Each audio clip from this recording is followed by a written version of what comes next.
You know, this hadn't occurred to me until just now.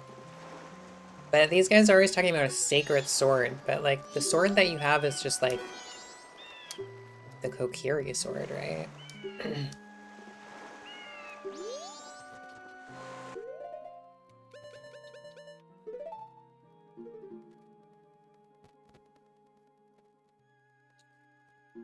uh...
My mirror shield.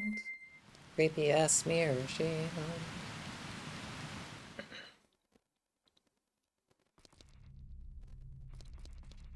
Oh, but there's no sun in here.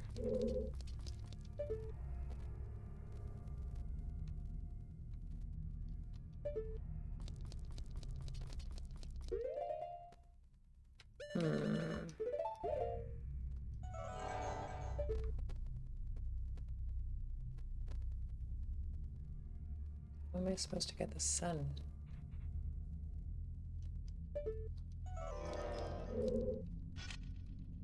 Is there like a spot somewhere up where there's light?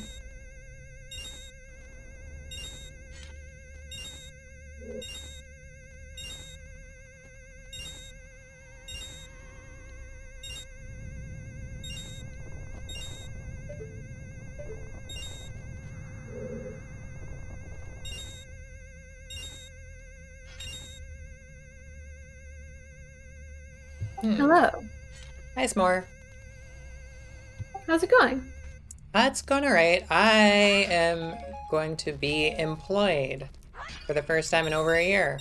Hell yeah. Yeah. Where at? On the, so that's the good news. The bad news is I don't know how to get through this door. I got the mirror shield, and I learned that you can reflect light at these sun things, but there's no sun in here. So is the new job, is that the job that you were sort of like hoping for, or is this just a general job? So it's not the one I was hoping for. I'm still waiting to hear back from them, but this isn't bad, and the pay is really good. It's more than I thought I was going to get from them. It's 215, which is good. That's a high number. Even in New York City, that's a high number. Dang. Yeah, Nice. yeah, I'm not displeased with that. Can you make that plant grow? I already made it grow, and all it does is levitate me like around the room in a circle. Okay, so it doesn't make sun happen. Now I'm waiting the chocolate. Wait, is there anything out here?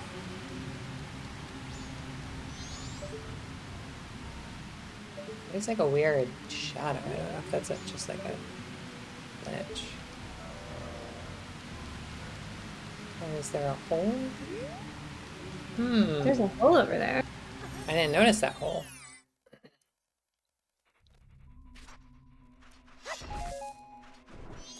Yeah. So that's nice. This game became good again after beating the water temple. Nice. It's boring. How many temples are there? Just 4. Okay. Um, yeah, I defeated a dead general in a race, and he gave me his ever-burning soul so that I could Oh order his yeah. men to stand down. I saw that. And Yeah. then you got to like hang out with the Yeah, I skeletons. got to hang out with the skeletons. And then I fought some ghosts. I ran some errands for a bunch of mummies. Uh, Nobody was hanging out, so that was just me by myself. Yeah, see, there's like these up here, and all this bean thing does is it like circles you. Hmm. I can't imagine. Like, is there like a. Am I gonna get an item that produces the sun? That seems unlikely. I wonder, is there a. I don't. I could ask the internet, but it seems like you're figuring these things out on your own. Yeah, I mean, if you wanna, I don't mind hints, but it's like, if it's like something that's like really obvious and I'm not seeing, I don't mind it. Um,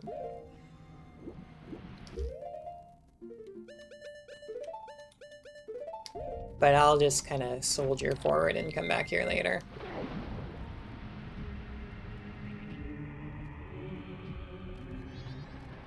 How are things going with you, Smart? I'm doing all right.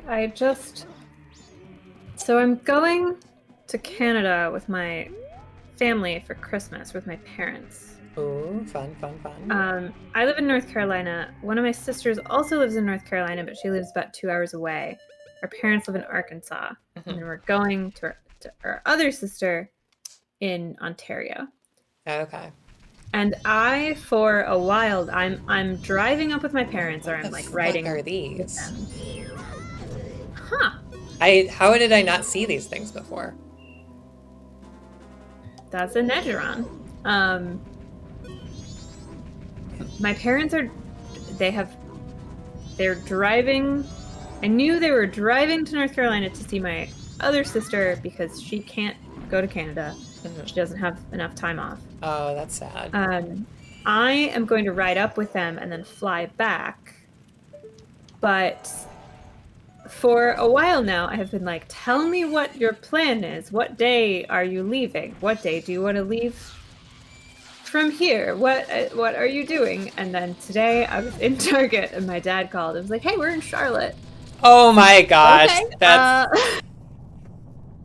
I sort of thought you would like at least tell me what day you were leaving Arkansas.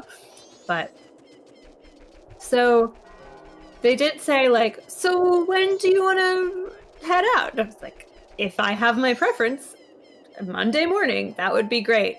I have food to eat up in my fridge. I yeah. need to coordinate with the cat sitter. I need to like take care of stuff.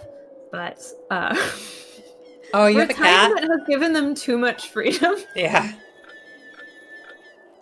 Like I just need to make a plan. Just tell me, just make a decision. Yeah. How cute is your cat? I guess they're very cute. I think they're both in the living room right now because my room is actually pretty cold. Oh, um, but so I have two cats, and one of them is cuddly and wants to hang out, and the other one sort of like tolerates me, um, but never wants to be interacted with directly unless it's receiving food. oh. Um, which is fine. It's like I have one cat who loves me and one cat who keeps me humble, which is probably good. Does the other cat like show up and when you're walking around? Sometimes if I'm spending enough time in a room, like if I'm in the living room, then like Hera will come like sit. Oh. Like it's like she has a carrier that I just leave She's watching there. out for you then. Yeah. I didn't really mean for their names to be so apt. Also, hi Flasher. Hello. I didn't hear you join the call. I joined the call. Claire said, "So how cute are your cats?" And I said, "Very cute. Thank you for asking. However, Oh, I didn't hear that. Yeah. my microphone did not register that, which is too bad because I thought it was a very good joke." Yeah. Your cats are pretty cute from what I have seen. Some of them are large. They have more volume for cuteness. More cat per cat. I love a than good fat expected. cat. Oh, hey, fucker. Who's this fucking nasty freak? Stompe. Is that Dompe? Yeah. He just like hangs out in a dungeon during one of the days. During this night, apparently. I mean, if I had the money. Sure. Dompe seems like he has pretty high job satisfaction.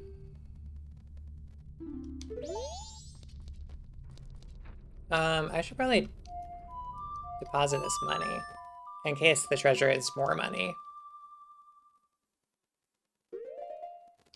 I'll be right back, Dompe.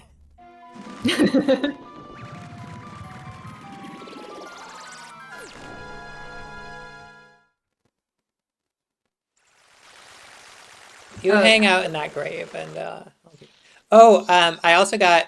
Did you see my new shield? I got this after helping out mummies. Is that sort of a trapped soul or something? Yeah, it seems like it.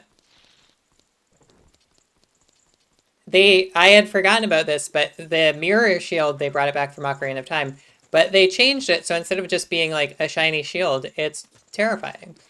Yeah, that is my experience of this game. Like, I didn't have an N64, but I had a couple of friends. Like, my dad had a coworker whose daughters would hang out with sometimes because they were good friends. And so I would go to their house, and they had an N64, and sometimes they would play Ocarina of Time, and I was like happy to hang out and watch them play Ocarina of Time. And then sometimes they would play this game, and I would be like, this game is scary.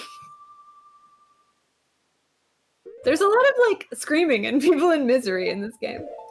Also, I looked up the thing about the sun puzzle, and you will find the solution eventually. Okay. It's a mask-based solution, as many things are. Oh, is it? Okay, because I think I remember there being a sun mask. So that was my original thought was, oh, I need to get this sun mask that I vaguely remember. But then I got the shield and like learned about redirecting light, and then I became confused. But yeah, tonight, yeah, I know there's Bloodthirst Tattle, you don't have to tell me. Tonight I want to finally do Cafe's quest after I do whatever the fuck I just stumbled into. Who is Cafe? That's the guy who got turned into a kid. Oh. And his like wedding is coming up. So he went into hiding because he didn't He's want like people to that see. one episode of Star Trek where Picard, Guinan, Ensign Ro, and Keiko O'Brien all get turned into children, and then Miles O'Brien is like, my wife looks like an 11-year-old, and I am horrified. S'more. Yeah? Do you remember Tim from the wedding? Probably not. He was one of the ushers. No, I don't think so. Yeah, that's all right.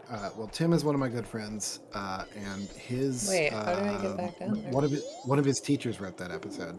His like handwriting teacher. Nice. Yeah. I've maybe told you about how my housemates are watching Star Trek for the first time and they don't know anything about Star Trek. I mean, And it's- just keep watching. The information will be revealed. Yeah, but like they started watching. One of them came to me and was like, "How do you start watching Star Trek? I have all of the other interests that you would think like based on all of my other interests, you would think I would know Star Trek, but I just don't know it." And I was like, I guess probably start with TNG, but it's like Next Generation, but you could find like you can find like lists of the good episodes if you don't want to watch all of the like there's some really rough episodes in season 1 or whatever. I remember talking about this a little bit and being like, you do kind of need to watch the shit episodes. He's just powering through. So it's part of it. It's part of the experience. I actually came into Star Trek via Lower Decks. Dumpa, you're supposed to be following I've heard me. good things, but I have not seen any of it. It's I real- heard they made Garrick Bashir canon in an alternate universe, but we all knew. Oh, Yeah, they so it just ended. Like the show just ended. But it's really good. I mean, I as it turns out don't like most Star Treks, but I do like DS9, Lower Decks, and Strange New DS9. Worlds. Are all good. yeah, that's what we're going through right now. We're on season 4. Oh my god, I need to. Oh, hello, Moth. Hi. A bunch of I'm my friends currently are. in season 6 of Deep Space Nine. A bunch of my friends are rewatching Deep Space Nine, and I am like behind all of them. We just started season 1, but like they're much more like watching several episodes a day sometimes, and I'm like, I don't. It's not how I watch TV. But I love Deep Space Nine. It's so fucking good. It is really It's really good. Yeah. It was very satisfying to when my friends were watching season 1 of Star Trek of Next Generation to be able to point to a random man in the background and be like, that guy's my favorite Star Trek character. Yeah. He's not going to really have very many lines for a couple of seasons, but someday He is you such a too good will love character. Miles O'Brien. The funny thing is, I have not seen him in TNG because I did not like TNG. But I love him in DS9. He's just so good at suffering. I've been watching one episode of Star Trek every day for a couple years now. Oh, yeah. Yeah, so season 6 of Deep Space Nine and also season 4 of Voyager. I'm watching everything in release order. Ah. Voyager's not as bad as people made it out to be, but I don't know, that first season was pretty rough, and also Yeah. it's still like at its core, it's like, what if they made Star Trek for conservatives? But it That's- can be fun. Oh, this must be Dompe's little house. This is the inside. You go finally got into Dompe's house. Yeah, if I go outside, is this the... Yeah, it is. Can I go back in? No, I locked the door behind me.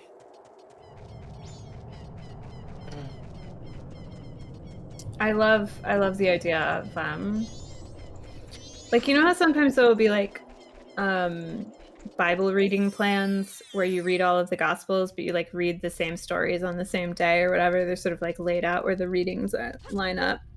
Mm-hmm. I love the idea of doing that, but for Star Trek. Like, this is the release order. We're experiencing all the Star Trek like on the day that it came out. I am going a little faster than that. You know, I'm not waiting 2 What, am I weeks supposed to get him between up there? episodes, but I'm not watching anything out of order.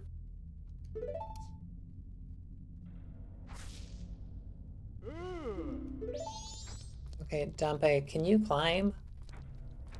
The last Deep Space Nine episode I watched is when on, buddy. Worf gets married. Hell yeah. That was like the very first episode I ever saw. Was it really? It's so like Yeah. No, I was like 12 or something, and I was like, "This is some nerd bullshit." Okay, I don't think Dompe can climb. The first one Yeah. that I ever saw was, I think, that the end of season 1 where like Kai Wynn is starting to be real evil. And because I was Yeah, very no, religious at the you time, see I was that. like, why is this show so anti like religion? You see that, and it makes you want to watch more Star Trek. You see the one where Worf's getting married, and like, I don't know any of these characters, and you're like, "Oh, this is weird." Who's this? Yeah, who's this no. goblin That's man? true. I think like you know, Kai Wynn being like it's not anti-religion, it's anti-evangelicism. Yeah. Right? Because well, like she's a minor sect in the religion, right? Like she happens Yeah. to with get additional into power context, just like in the I US. with additional Yeah, context, I yeah. like understand what's going on in that plot line, but like when I was I know what you mean, like, though. When I you're I raised just in that saw the thing- scene where Keiko is like, maybe the prophets are just aliens. Like, let's burn down the school. Yeah, when Oh, you're raised in that tradition, episode. all criticism comes across as like heretical and not not insightful or whatever. Sorry, I kind of lost my train of thought. I wish that they'd ever been able. I wish that they'd ever coughed up the money to hire Rosamund Chow when it wasn't an episode where O'Brien and his wife are having some sort of like horrible disagreement, such that it really seems like they have like a very complicated marriage, at least. Yeah, Keiko comes off really bad in that show. I have a theory. My one real, like, putting on my tinfoil hat, this is my theory. The only way that their marriage and, like, their behavior, or especially her behavior, makes sense to me is if Keiko O'Brien really wants him to fuck other people but is not willing to say it out loud. Oh my god, all of the impreg stuff. Yes! Dump it, you piece of shit! It's pregnancy transfer? Yes! Yeah, all of that stuff was like... Oh right, that happens, doesn't it? Keiko wants him to fuck Kira and will not say it. That was such a weird plot line. Well, none of Isator was pregnant, and they had to figure. I know, but it didn't change the fact that it was weird. It's not good.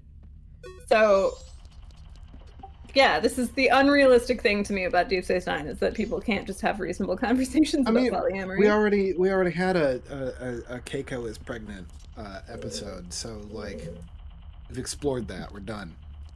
Yeah, now we need 5 episodes of Kira is pregnant with like it's one of my favorite Deep Space Nine moments when they say to Worf, like, Keiko is expecting a child, and he's like, now? Because he had to deliver the last one.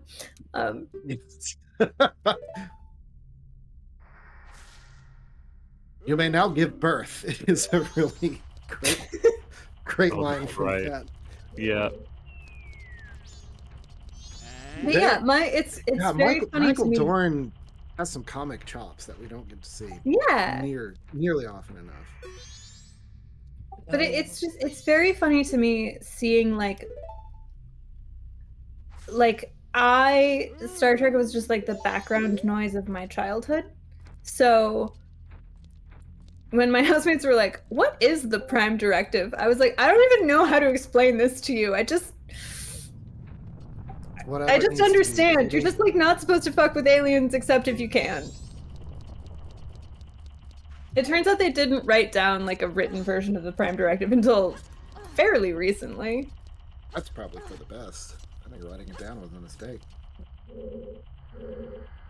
What do you mean, what's the saucer section? What do you mean, what's a Romulan? You're only allowed to interfere with other societies if you know you're not going to feel that bad about not doing it.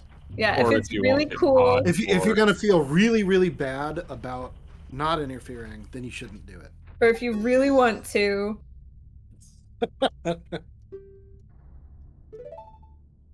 Don't they have like an ultimate Prime Directive or something that's like slightly more strict?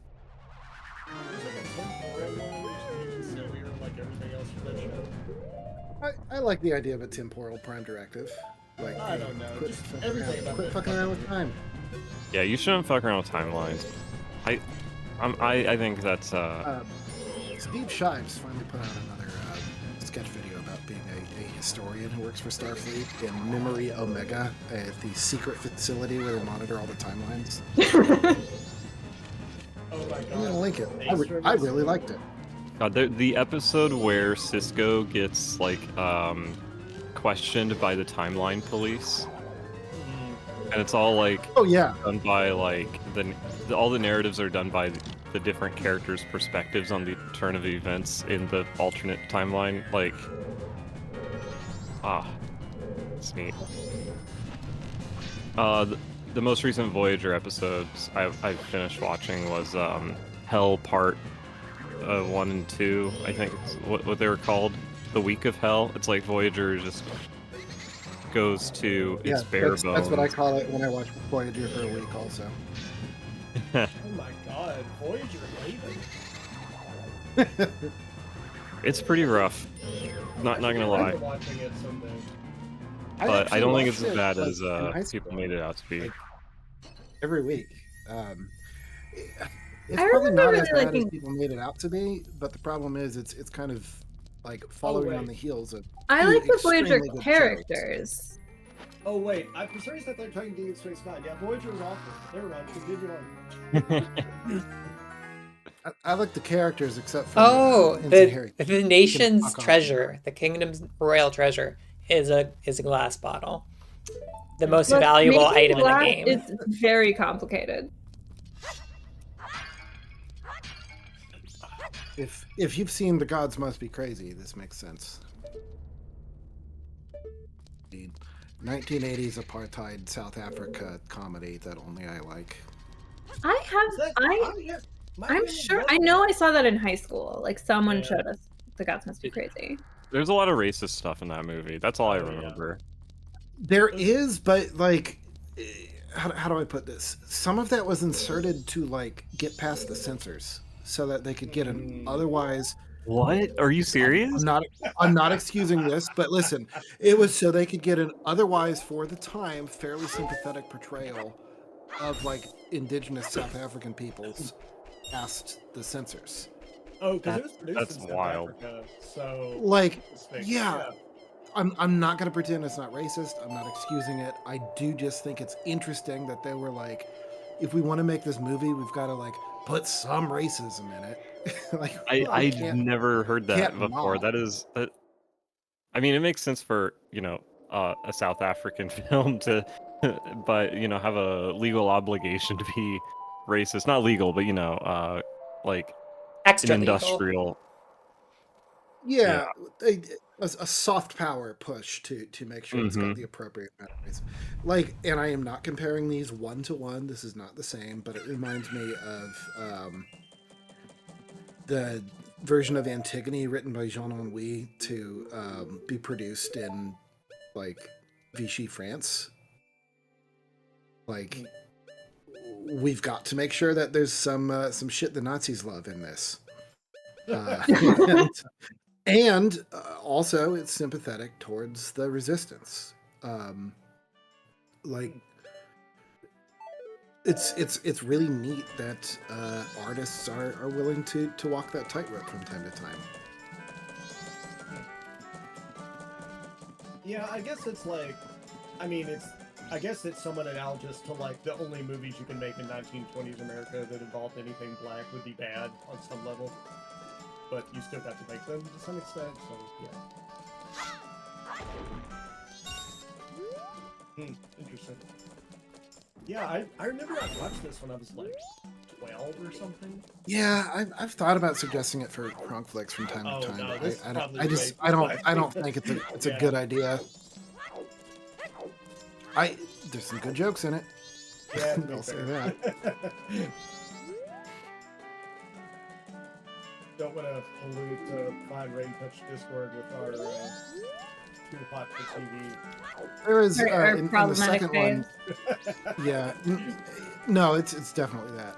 In the second one, I remember there's a part where some like revolutionaries are firing machine guns at a low flying plane, and one of them is right next to another, and the shell casings keep hitting him in the face. It's just a great. Like physical comedy. Yeah, I mean, if we're gonna do that, we might as well just go whole hog and watch Police Academy. Yeah, we'll just air that. And it'll be a double feature: that movie and Song of the South. The Night of Sins.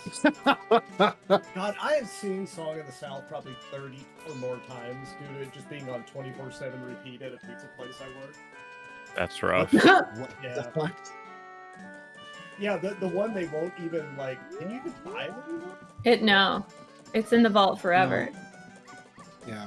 Oh wait, no, I'm It's in thinking of the animated version of what was the What was the animated one that had the same songs?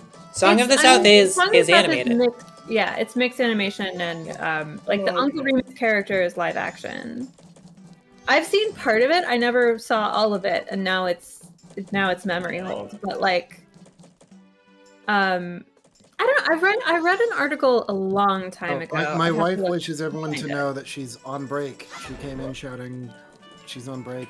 Hi, Cammy. Congratulations. Existing from wifing? School. Oh, okay. Oh yeah. They're done. Beautiful. I found the one, as far as I can tell, grading mistake that I made at the end of the semester. It's the one student emailed the professor to be like, "Hey, I added up all my stuff, and it looked like I should have gotten like a 94.5, and I actually got but the grade that I have here is like a 91 point something. What's going on?" And because these kids, they fucking want to go to med school, and it matters to them, like if they get an A- or an A or whatever. A dramatic hand to Tracy. He was like, I looked, and it looks like I'm missing some of my like online participation points. And the professor emailed me to be like, what's going on here? If it's a grading mistake, that's not a big deal. Just let me know. And I looked, and it was like, oh, I had my spreadsheet of all of the students' grades for their online participation stuff. And somehow, when I was entering grades, I just skipped this kid. Like I didn't enter it, and so it's been calculated as a 0, even though the grade is missing. Like, Their name just rubbed you the wrong way.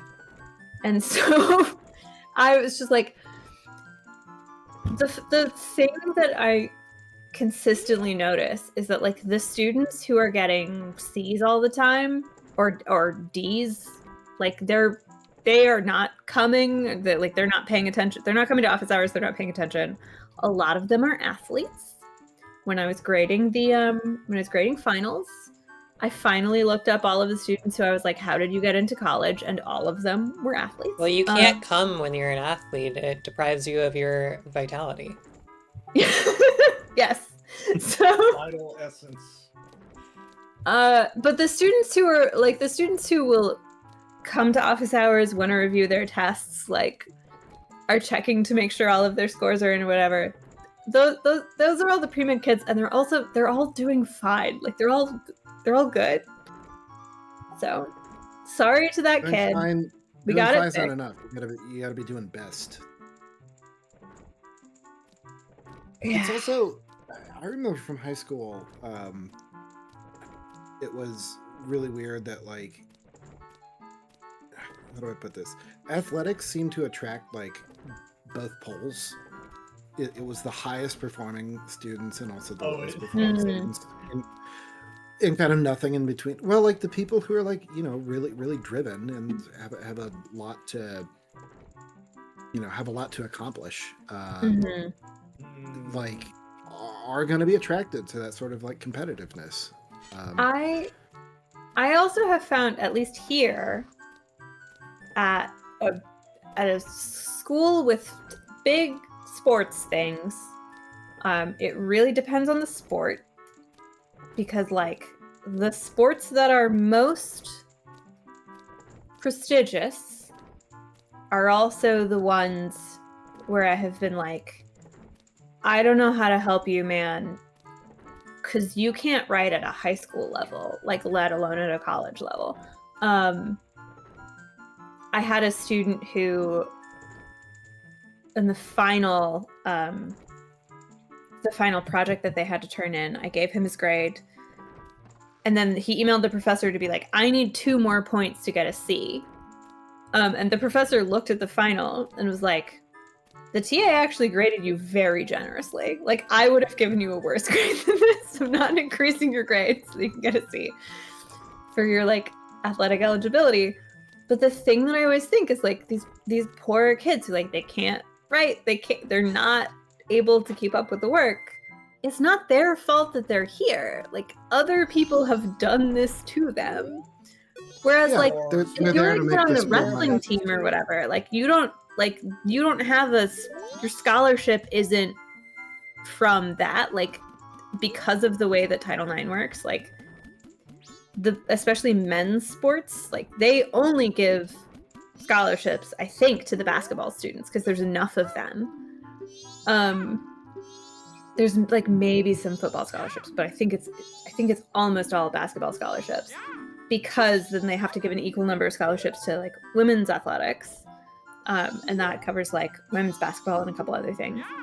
So like the other like student athletes and other teams, like some of them I think have been admitted like underprepared, but some of them are like, you know, like they don't. If you're going to be on the wrestling team here, for instance, like you have to also be at the level of like being able to do the work.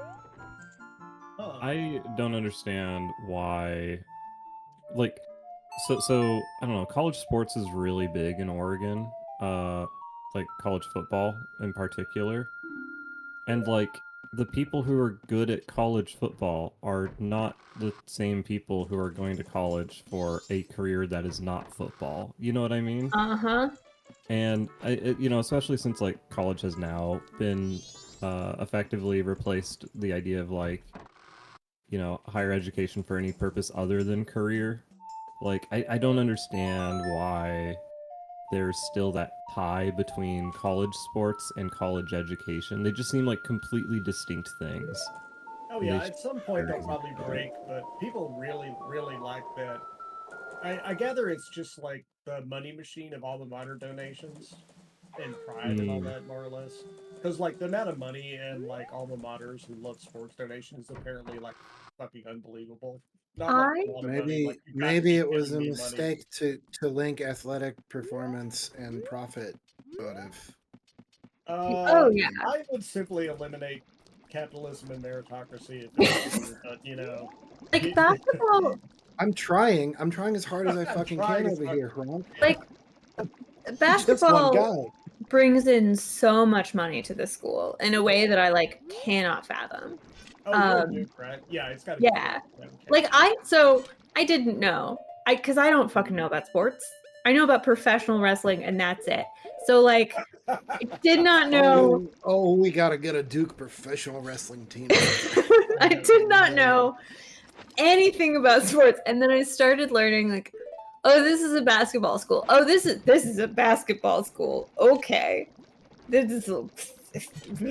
People are very into basketball here. I didn't know. Then that is very funny. Well, that level of pure innocence is great. Nice talking to everybody. I'll see y'all later. Bye, Slasher. Night. Go on. Yeah, it's when a couple of times I have given when I have TA'd for an intro to sociology class, one of the professors was always like, let me know if you want to give a lecture on something, because you can put it on your CV that you've like guest lectured. And so when I was like, maybe I'll go into academia, I have since decided this would be a terrible idea for me. But a couple of times I've given a lecture on sociology of religion in the intro class. And when I think about collective effervescence, the sort of notion of like a group coming together and having this sort of collective experience that transcends the individual experience, like Emil Durkheim comes up with this term to describe religious ceremonies. For me, the example that I think of is how a good crowd can make a bad wrestling match better, and a bad crowd can kill a good wrestling match. Like the crowd being together and being in the moment is like the thing that makes it good. So the first time I gave this lecture, I used that example, and then I was like, oh, right, you kids are into basketball, aren't you? And they all sort of looked at me like, yeah. Like, really I like that. Like when you go to a basketball game. Yeah, fellow kids when they do the ball thing. Yeah. Here, fellow children. Yeah, I don't. I went to a big state school more than 10 years ago. I have a very hard time relating to private school kids now. So. Oh wait, Duke is private? Mhm. I'll be damned. I did not know that. Huh. Yeah, like their big rivalry is with UNC, which is like the big public university down the road. I mean, there's several public universities around here, but there's a lot of colleges in this area. It turns out some of them are HBCUs, some of them are like various other sort of like public universities or kind of smaller liberal arts universities, but the big ones are UNC and Duke. Yeah, I guess like, you know, college sports also serves to function for like notice, you know, like in the sense of like when there are reputations about like a certain basketball team or something, right? That gives a visibility to that college from everyone who cares about that specific sport, right? Like, so there's a way of like people understand, or people knowing that these colleges exist when they aren't necessarily plugged into academia. Yeah, I I don't know. I have heard from people who are like North Carolina residents who have like no connection to, like, I have a friend who's like, nobody in my family went to Duke or UNC, but we had an allegiance because, and I think they were UNC people because they were not like fancy, but like despite not having allegiance to either of those schools necessarily, or not having a connection to either of those schools, it was like, well, you got to pick a side. So Is it yeah, that's a good point. Like allegiances are kind of class coded, aren't they? Pretty funny. and like, so I'm from Oklahoma originally. There's Oklahoma State University versus Oklahoma University, so OU versus OSU. It's like a big rivalry within the state, and like I have a friend who's like, my grandmother is gonna root for OU until she dies. She didn't go there. None of her children went there. She's like picked one. Those are like both public schools, but they're on different sides of the state, and they have like people pick a side. I don't know. I went to OU and it always felt like Oh, you went to OU? I meeting. didn't know that. Yeah, it was a really embarrassing time. I was a kid. I did. It turns out Oklahoma for a college kid who's me is the living definition of hell on earth. Oh, Norman fucking God. sucks. Yeah, it's Yeah. a bad town. So I mean, I played a lot of good video games, and then I my managed to somehow graduate. But my parents met at OU in grad school. These many years ago, and that would have been in the late 70s, early 80s. I forget exactly when, but when I was thinking about going to school, I was like, well, I'm a National Merit Scholar. oh yeah, There's two. Oh, I'm very humble fancy. Yeah, brag. same deal with so me. fancy. Um, Yeah. I have no this idea what that remains is. relevant to my life, where I sometimes, if I accidentally pull a push door or vice versa, I'll be like, I was a National Merit Scholar. What is a But National Merit Scholar? you did really well on the PSAT. Yeah. What is it? It's Oh, I didn't Um, even take the PSAT. yeah. and I so took that it because someone told me to. so the PSAT, so there's the SAT that they use for college admissions. The PSAT is like, as far as I can tell, only used for becoming a National Merit Scholar. So but if you do well enough on it, you get like you get national merit, and so there are some people who get scholarships from that organization, and other places, like I didn't get a scholarship from them, but I knew if I went to a public school, like if I went to OU or if I went to the University of Arkansas, they would like those schools would give me a scholarship to come there. Interesting. And I was basically deciding between University of Oklahoma and University of Arkansas. And I was like, they're both 2 hours from where my family lives. And the drive to Norman is ugly and horrible, and I don't like that town. And the drive to Fayetteville is like actually kind of pretty, and my grandmother lives there, and no one I know from high school will be there. So I went to the U of A. Yeah, I mean, I can see in the 70s Norman being like an okay place to be, but oh my god, it was so depressing. It smelled like sewage. It's not. It's. Like, it was so hot. It's not Plus, good. Muhammad Atta was there within a couple of months of me in a complex. One of my 11 hijackers. It's like by far the funniest fucking thing that happened to me.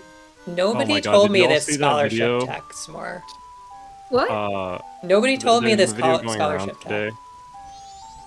of cheerleaders reenacting 9/11. Do you see I this? saw that. No! Where is this? Yeah, let me find it. So, like, did your parents have you take the PSAT or something? It was in my high school. You could optionally take it as a 7th grader. No.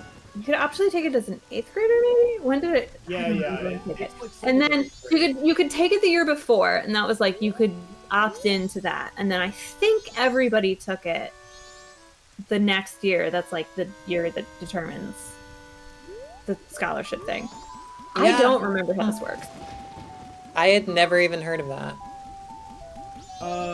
If I remember correctly, I took it because they had a gifted and talented program, because God forbid you not track clever kids from like age 0. Yeah. And like they were like, "Hey, your kid that seems to not be a dumbass. You should go do this." And they're like, "Okay." I remember going to it, but actually spending the entire time thinking about the last video game I rented, which I believe was Maniac Mansion. I think it was actually. I remember I tried to explain to my uncle why Maniac Mansion was the best game ever, like on the same day. And I guess it did. Yeah. Norman, Oklahoma. It's a boring town. I did get to see. They had some weird old guy they brought in to be the person to resurrect OU football after the what's the guy who ended up the Dallas Cowboys coach before he left in some sex scandal for killing players? What was this guy's name? Not Jerry Jones. Let's see. Coach. It wasn't Tom. Yeah, so they fired Tom Landry, which was a war crime apparently. And then, yeah, Barry Switzer came from OU, and then the OU football program collapsed. And they brought in some old guy who looked like Colonel Sanders. Huh. And he literally rode to the football game in a special golf cart while everyone basically treated him like the second coming of Christ. And then he went like 1-15 or something, and they fired him, and everyone felt Christ. But every Saturday morning where they had a football game, they would fire off an old-timey cannon from the Civil War or something. And one of my friends in college, who kind of went crazy sadly, would call up the cops every single time and report that someone was discharging an illegal firearm. I don't think they ever did anything other than get really mad at him for like calling him every fucking football game. And I was like, yeah, because it's not like they had a fucking permit. It's just some alumni association. I mean, there's also nothing better than wasting a cop's time. Oh yeah. In retrospect, it's pretty good. But the OU mascot is like, it's just a celebration of land thieves. Yeah, And like a historic tragedy. Let's lean into it. I mean, it's better than the U of O mascot, which is a copyright ripoff of Donald Duck. Oh. To go back to the Sooners, like I had a bunch of friends. We had a party for some friends were like, we were watching all of the movies that got nominated for like best costumes last year, and for some reason they specifically invited people over to watch Killers of the Flower Moon, which is a book that I had not read. And, like, my Oklahoma history class was shit. But I know if it's an Oklahoma history story, the white people are going to fucking suck. It's going to be bad. And so I had a bunch of friends who went to this. We were going to watch this movie, and I was like, I'd read some about the story beforehand because I knew a bunch of friends who'd read the book. But one of my friends, sort of halfway through, we did an intermission. He was like, I really thought Leonardo DiCaprio was like gonna be like the one good guy. I was like, no, there's not. No. Is Oklahoma the state where they like firebombed that city? Tulsa, yes. Tulsa. Yeah, that was Tulsa. My Okay. hometown. Yeah. My like family going back a ways is not from there, but yeah, that's where the Greenwood Massacre was. The University of Arkansas mascot, the Razorback, they always have an actual Razorback. Oh, His like name from is The always Expanse? Tusk. And as far as I can tell, Tusk has like a pretty sweet deal, just like being a very fat pig. Moth, I didn't think they had the stones to actually have someone reenact a plane going into a building as part of this, but they did. I saw that earlier today, and it blew my fucking mind. I like specifically like the like what do you like doing a little somersault into the Pentagon? Yeah. You know, like just what is going on here? Because like, there's no way that those girls came up with that routine on their own. It had to have been their coach, right? Yeah, it always is. Like, oh my god. So OU has a history where they try to clean up the history of the Boomer Sooner duality to not be just fucking land thieves. Oh boy. They have a cute dog in the 20s though.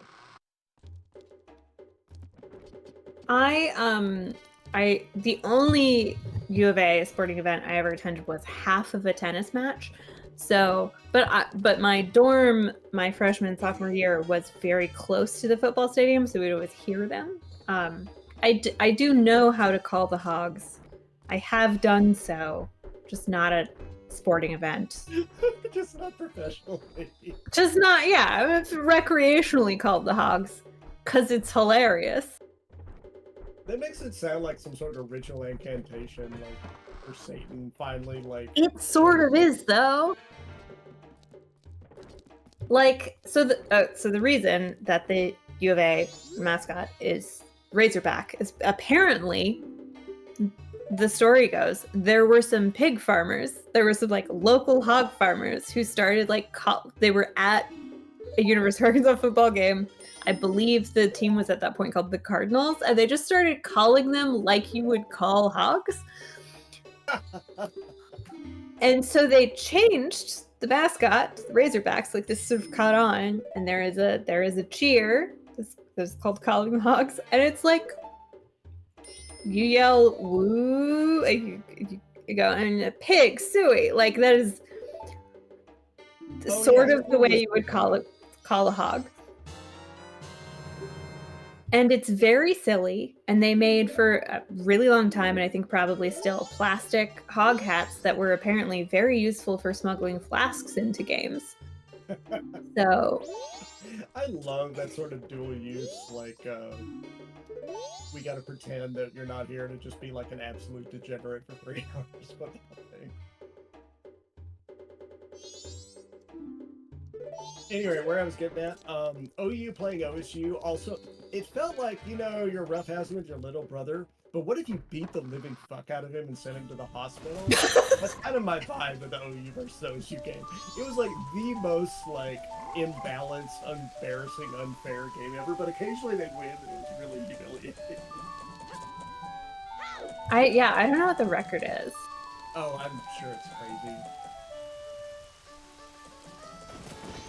It's almost always OU. Okay, I just looked. Yeah, record 936. Oh my, 21 to 82? Oh my god. Yeah, because OU, for whatever reason, is like a much bigger deal football. So, just kind of embarrassing.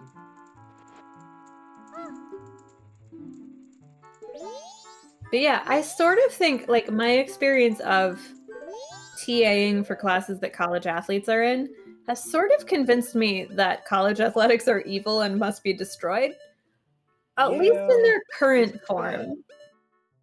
Because I assume. Oh, sorry. Go ahead. there are just students who are like,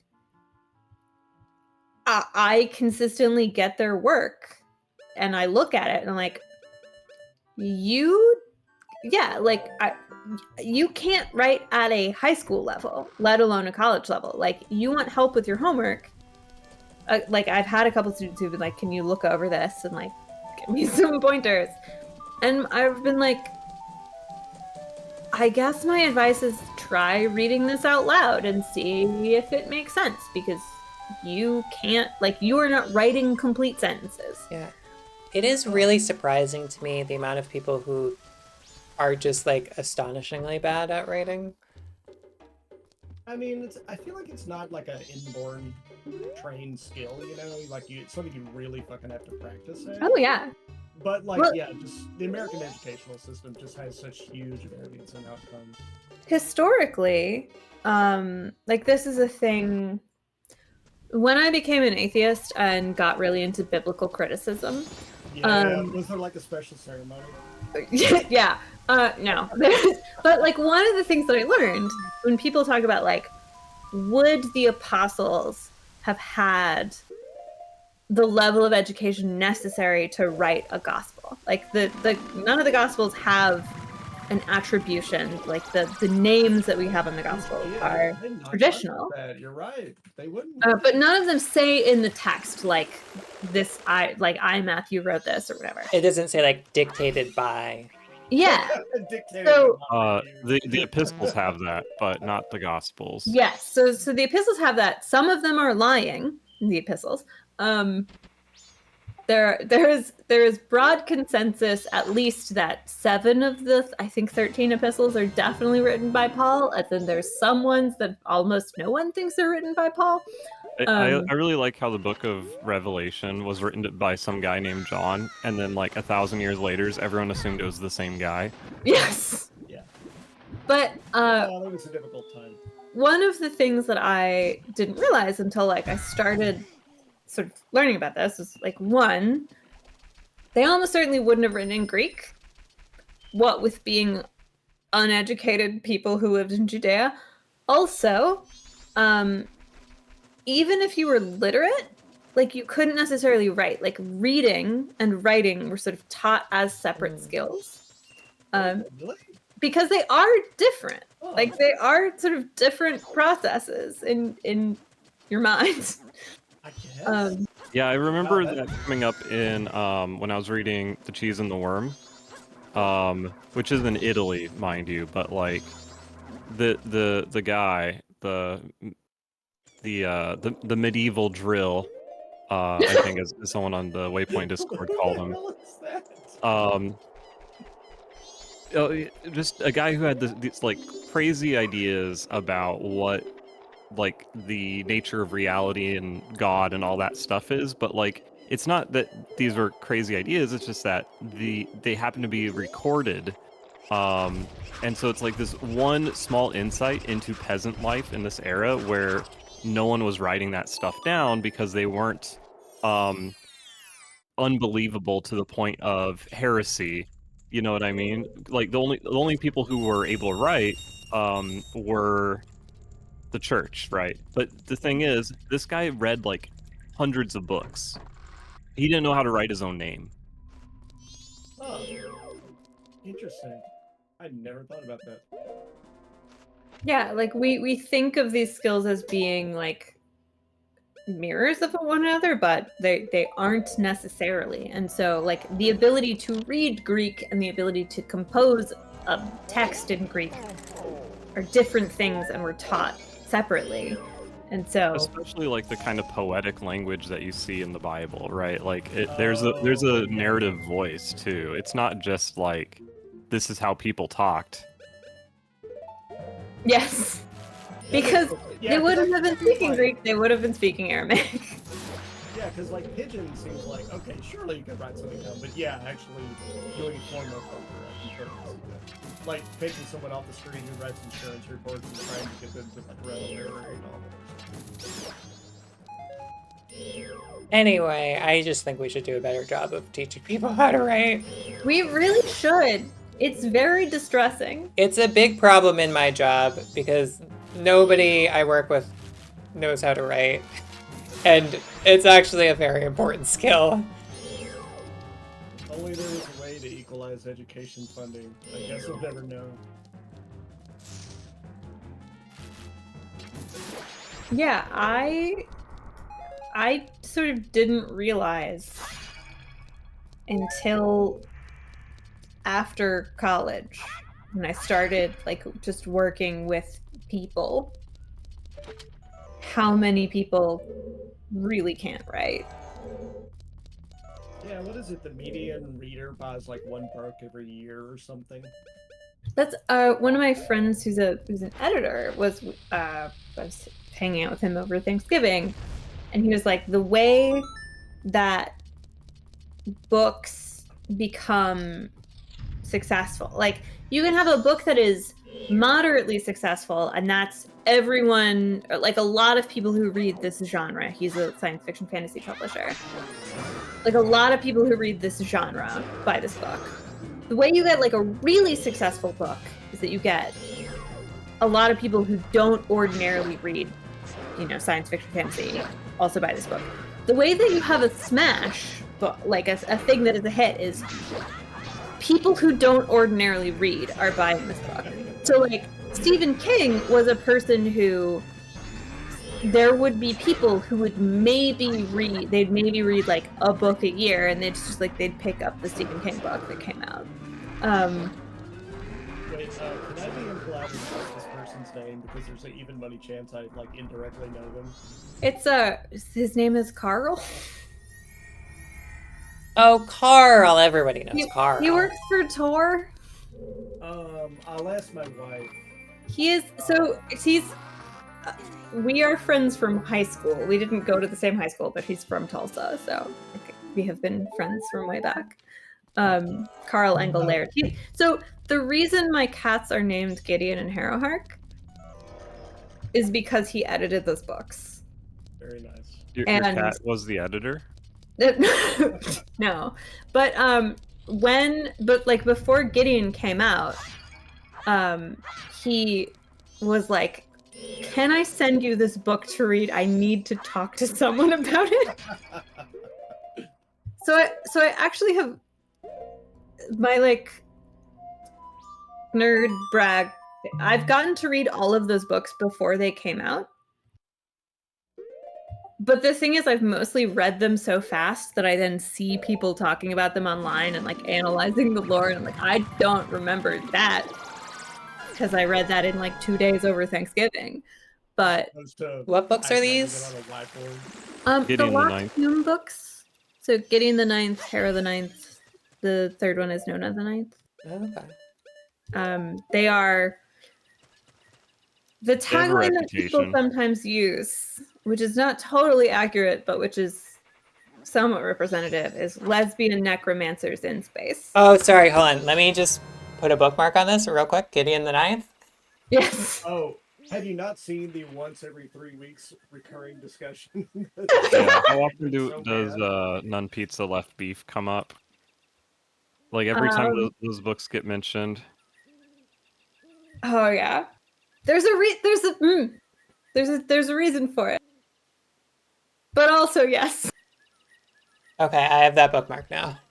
Okay, I'll ask my spouse. I assume they know Carl looking at this picture, but do they work in publishing?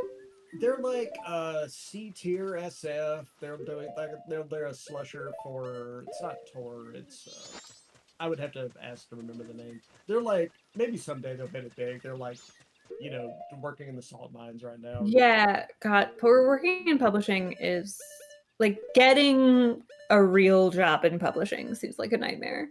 Oh man, I wanted to work in publishing for a long time. Not a good idea, as it turns out. Yeah. So when I go to New York, if I'm traveling to New York, I'm usually staying with Carl and his wife. And like, his wife is the person who makes the money, because even though he's like a pretty good editor and like developing, like his catalog is great, and he is developing, you know, his career is advancing, things are going well. You just don't make publishing salaries have not risen with the cost of living in New York City, which is sort of obligatory. So yeah, no salaries have, actually, as it turns out. Yeah, I was gonna say, I wonder what industries have, other than landlords, you know, fake jobs like that. Yeah. like maybe finance stuff. I don't understand what finance is though. Even job. tech hasn't been keeping up the past couple of years. Yeah, New York tech has been is hemorrhaging bad. as people have realized, like, oh, actually, they can't solve all of society's problems. They're just not trying hard enough. They're just going to be a 10% problem solver. Yeah, I'll get right on that. Yeah, one of these days I'll finally crack the code on solitaire that everyone will find it within the common.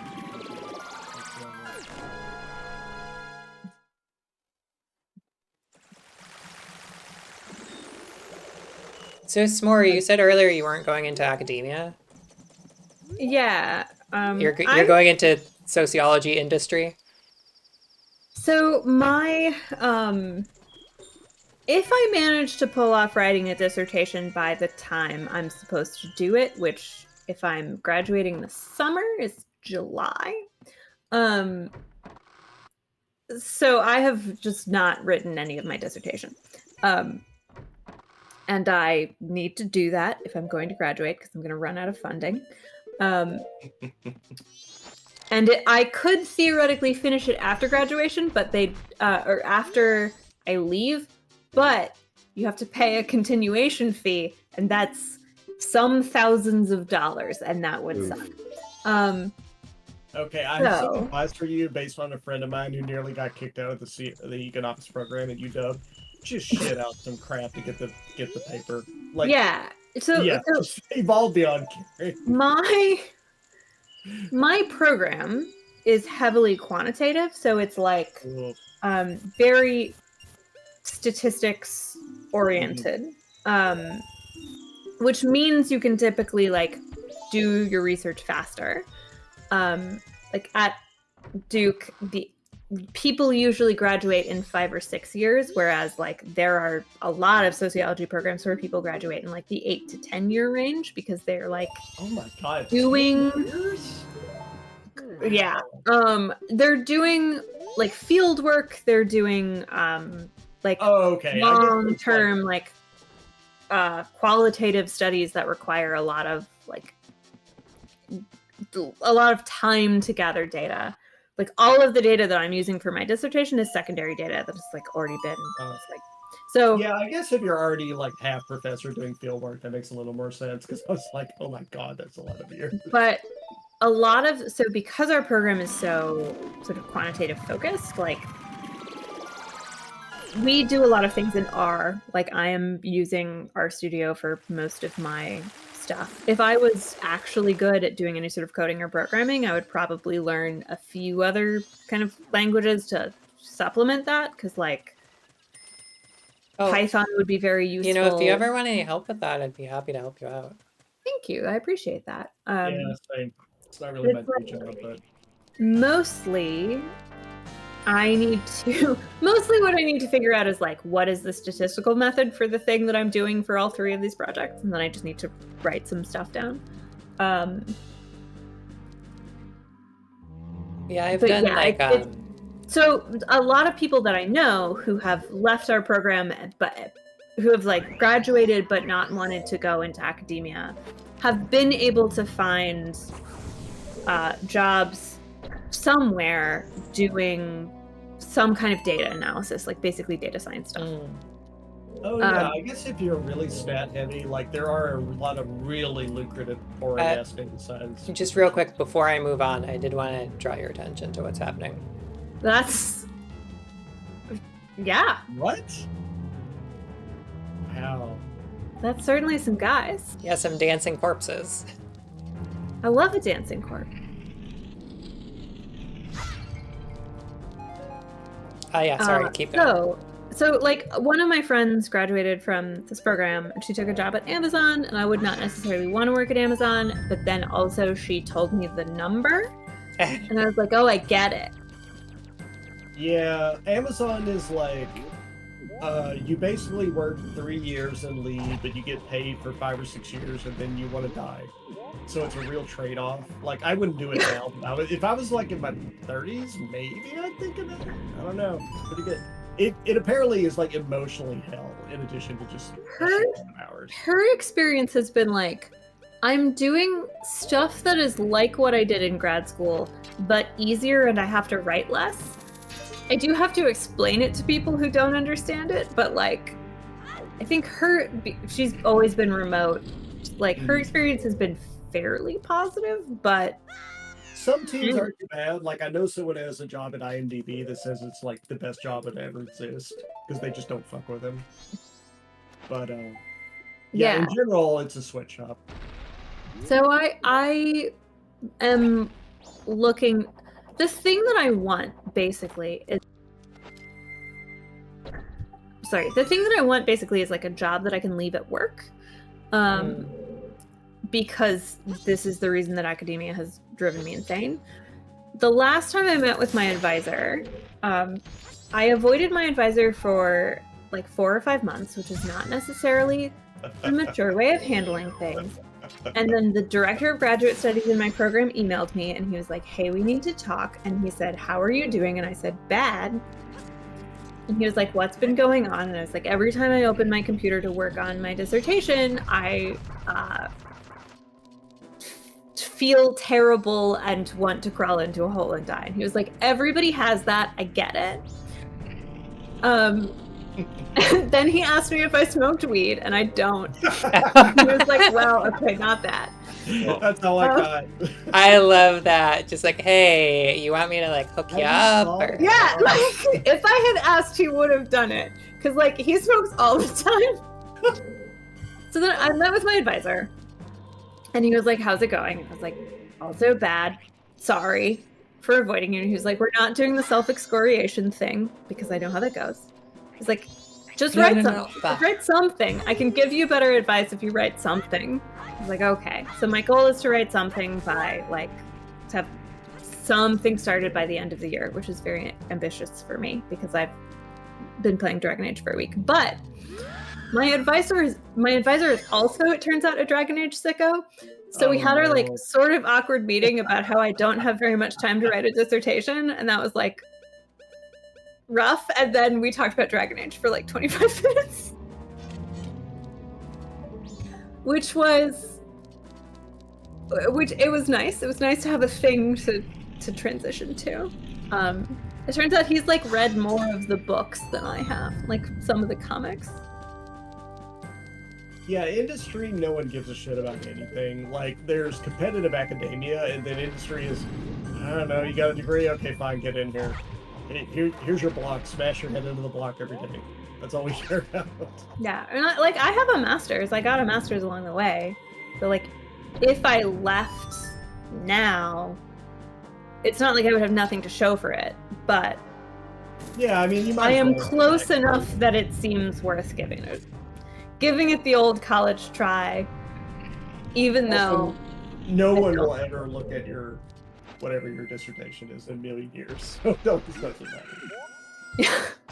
matter. So my dad has a PhD in petroleum engineering from, the early 80s, I believe. And you used to get physical copies of your dissertation. Oh yeah. And it's actually one of my mom's uncles. Like, he gave a copy of his dissertation to them because the guy asked if he had been a chemical engineer. And he was like, the next time I went over to Darwin and Imogene's house, he asked me questions about it because he had read it, and they like kept it on the coffee table for a long time. Which is sort of sweet and sort of mortifying. Yeah. Here's this thing you wrote extremely high 20 years ago that you barely remember, probably. But Duke, it's typical to do the, like, there are some people who do the sort of like book format dissertation, but it's also reasonably, like, it's more common that people do the 3 papers format. So I just need to write like 3 minimally acceptable papers. Like, oh, I didn't know that was a thing. You can just wait. Huh? Why? yeah. Wait, So you need 3 papers? Why? so like now, depending on the program and depending on the department, the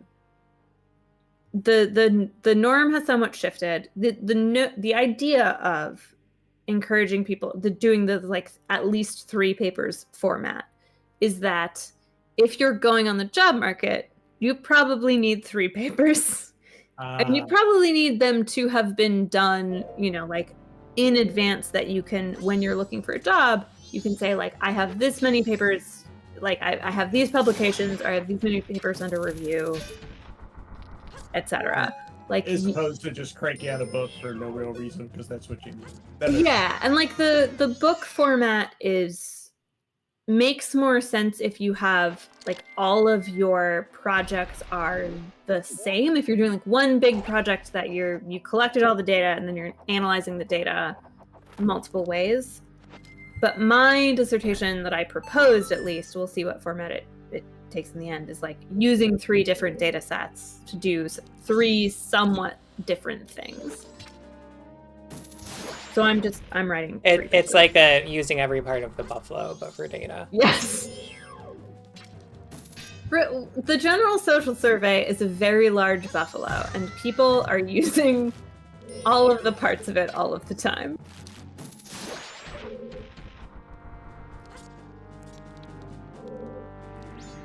But yeah, I have one paper that uses the General Social Survey.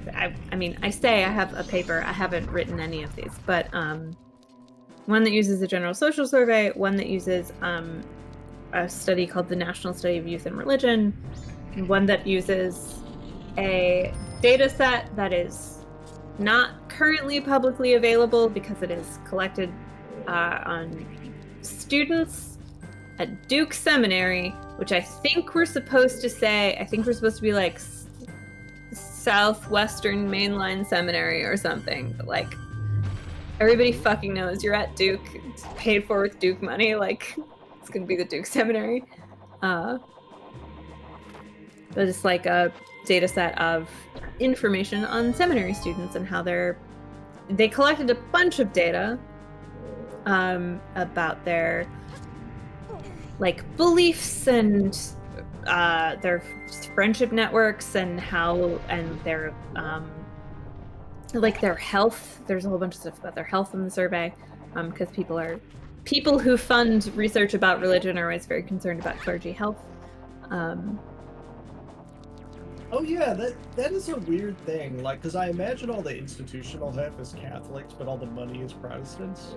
It turns out, so in the sociology of religion, at least, everybody is like, if you're going on the job market, don't say you're a sociologist of religion. You're a sociologist of something else and religion. Like, because almost no departments are looking for a social religion person primarily. I've been to like talks at conferences that are about like how to navigate the job market. There's people who recently navigated the job market giving like the most grim advice I've ever heard. It's just like, maybe downplay that you're a religion scholar until you get hired. But it turns out that, like, while in academia, not a lot of people are looking for people who study religion, there are a couple of very large foundations that fund research that is about religion. So 2 summers ago, I ended up going to this conference in San Diego that was it had been funded by, I now can't think of their name.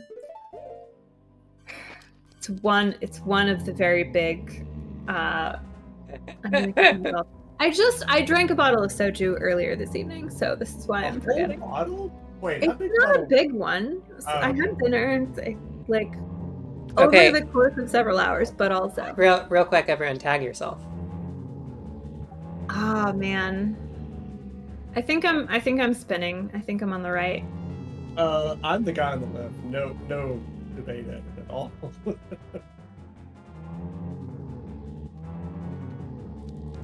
God, I cannot think of the name. It's like a big there's several large foundations that end up funding a lot of research about religion, and they had one of them had funded this grant project about grant program for people who were studying the intersection of religion and science.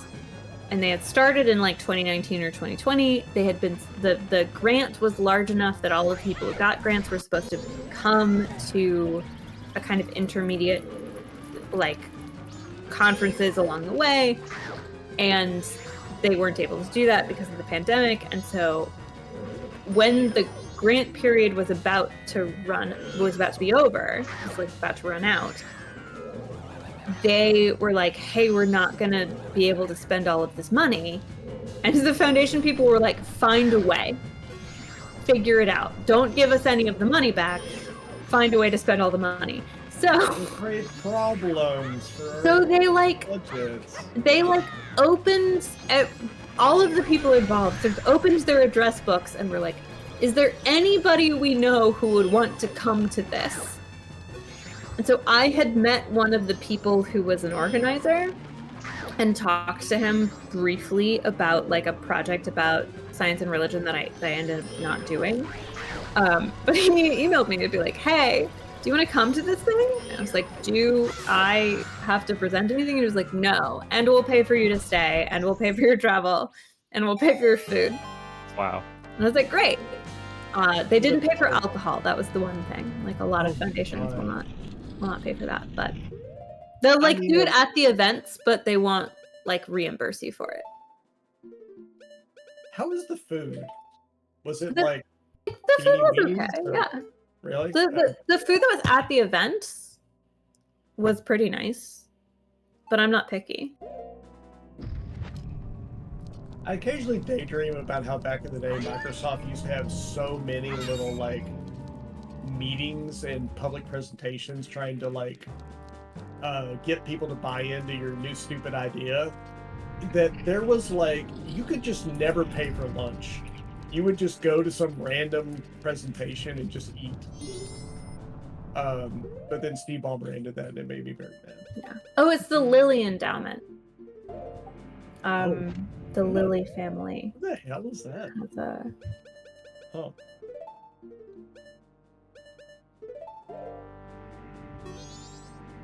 It's a private philanthropic organization supporting the causes of religion, education, and community development.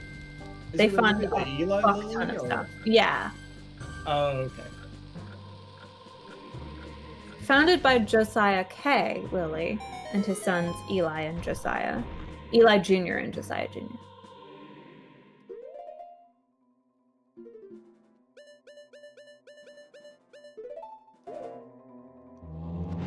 It's very funny that every foundation I immediately hear their name in the NPR voice.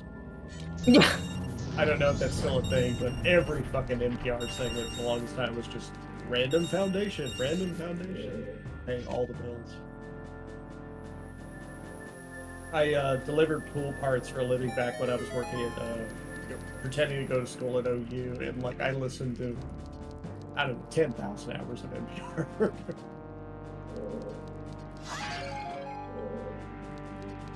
And that's why if I ever see Kai Rizdal in person, I will literally see red, and there will be a dead body, and I'll just do the full. I won't care. It'll have been justified. So much. The person who I most disliked on NPR, and I haven't, like now I just plug my phone into my car, so I don't think about this anymore. Terry Gross is a bad interviewer. Oh yeah, she has a really yeah. good voice, and she occasionally says something interesting. But her day-to-day interviewing is just trash. She's like, she'll do this thing where she will be like, hey, so I have an idea about the thing that you do.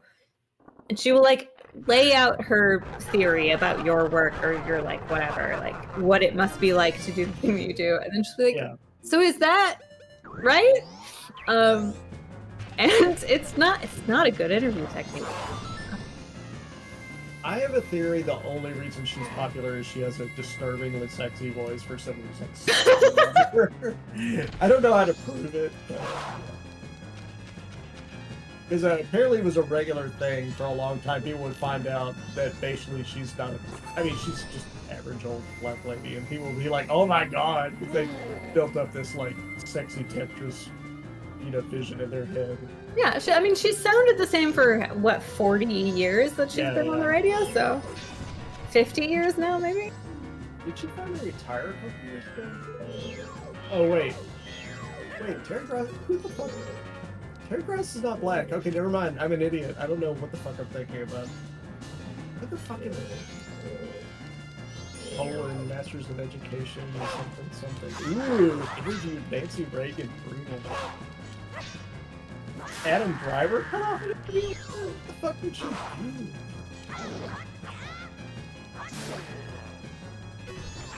Walks out of NPR interview.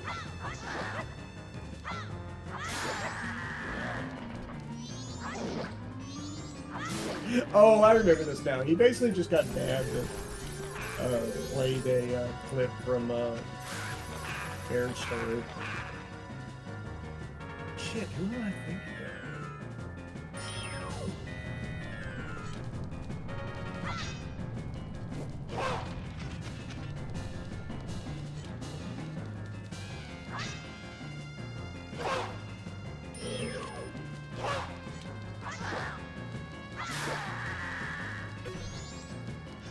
Okay, I have no idea why I thought Terry Gross was black. Continue.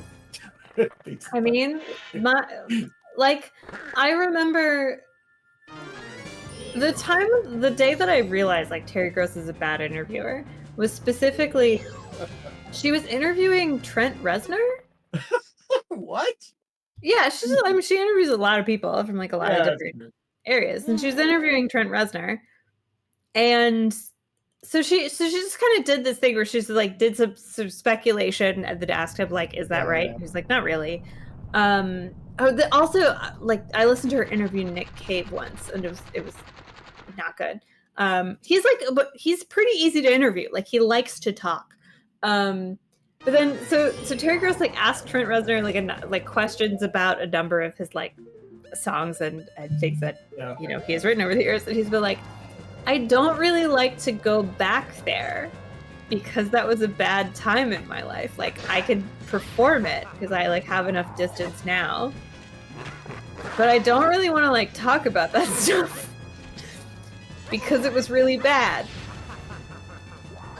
And he's like, he was pretty nice about it, but it was like, you're really pressing a topic that seems pretty awkward and like not super necessary for you to do right now.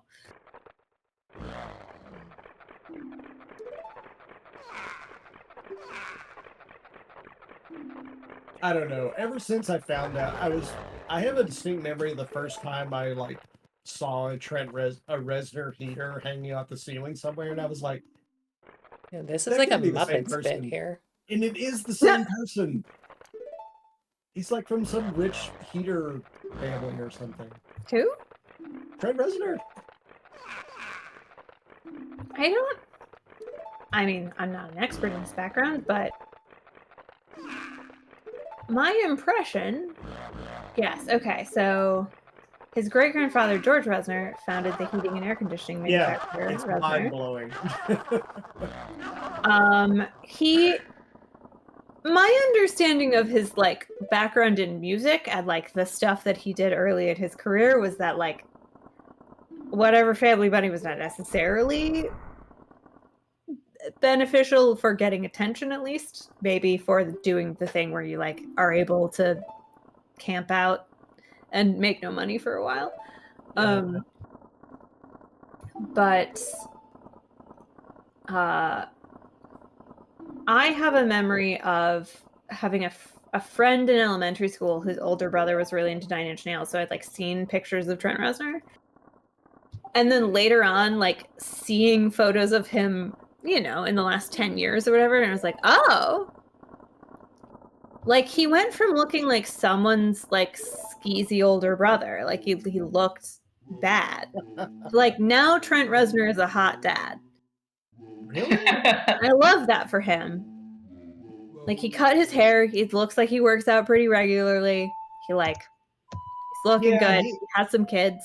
I've seen a friend of mine showed me a thing once. It was like a quote. I haven't seen like a clip from the interview, but he was like, when I wrote the lyric, I want to fuck you like an animal, I didn't necessarily think about how I was going to have to go to PTA meetings in the future.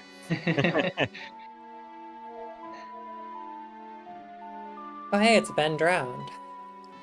Ah! It's a mystical song that allows you to shed a shell.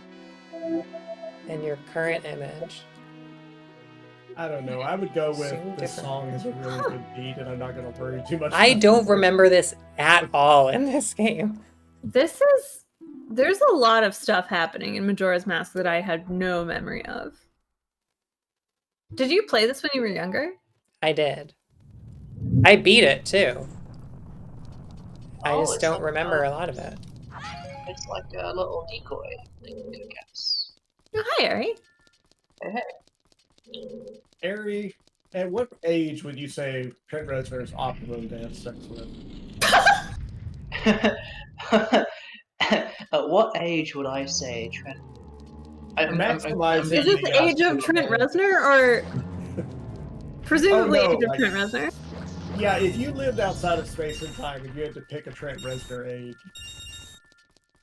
Well, so I mean, I don't know. I like young Trent Reznor, but I'm old as hell. So because I think I did tune in just as Small was saying Trent Reznor hot. And I mean, I think you know, I'm on Google Images, like. You know, contemporary Trent Reznor is like a fairly conventionally attractive. What is he, 50? Like, yeah, that sounds about right. Yeah, like what, 50-year-old? You know, that's fine. Big into opinions about drywall. Let's put young Trent Reznor in. He used to have long hair and also a heroin problem, so. Yeah, he was really living that 1990s life. A lot of these images. Oh yeah, I see. I mean, he looks fine, but it seems like he was going through stuff. Yeah, I feel. This picture of him with 1980s hair is extremely funny. Is Trent Reznor like? Is he grunge? He's the Nine Inch Nails guy. He's industrial. Yeah. Oh, okay. Yeah, he was the mainstream industrial guy in the 90s. Yeah. And like, to be fair, he's an excellent because he's made a lot of like music for movies and video games as well, but like isn't Nine Inch Nails type music. Like he's a really talented chap. I feel like if we assume that I exist outside of space and time, and that whatever Trent I pick is like not weird, I do think older Trent is like more attractive. Oh really? Interesting. Yeah, young Trent is like he's like he's like cute, but he's like not quite like I have really trash like I have really trashy like scene core emo boy tastes that Let me pull up a down bad for anyone with like spider bites and like bleach blonde hair. And he's like not quite like seen enough. He's like gesturing at it. Yeah. Whereas like the older one is like, you know, he's a nice looking guy, you know. Trent's wife is very attractive. They have a music project that they haven't released anything in a really long time, as far as I know, but also with Atticus Ross called How to Oh, Destroy his wife is very attractive. Oh yeah. Markley Mandic is a beautiful lady. She's like 100 times more attractive than him. Oh, Many such cases, let me tell you. I mean, mean, you know, I'm biased here, but that's very fair. Like even Five as fucking someone who kids. is only attracted to men, yes, she is more attractive than me. She has okay. 5 kids. Where do you get the time to have 5 fucking kids? Oh my god. Well, you don't release more How to Destroy Angels albums. That's Apparently, one Like, way. I don't know what to tell you. I would. Well, album or child, take your pick. um, My spouse is just gets visibly angry at the mention of Trent Reznor because apparently he fucked around. What is it? He cheated on. I think the canonical rumor no one confirmed is he cheated on Tori Amos with what's her ass Is this Nirvana's Courtney Love? wife. Yeah. I think there is Tori Amos, Courtney Love, Trent Reznor beef, Yeah, but yeah. there's like it's a whole complicated thing. And like all, if you look it up, all the primary sources are Usenet posts, and I'm like, I'm just not gonna care. incredible. I mean, this was so fucking long ago. I don't care.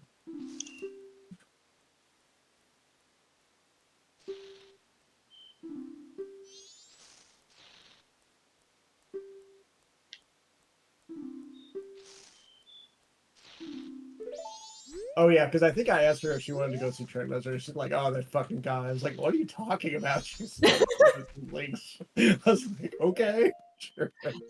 That fucker. That Want me fucking to guy. talk about Trent Reznor? My impression of listening to interviews with him is that he would also say that about himself in the 90s. Yeah, that doesn't surprise me. Yeah, very fair.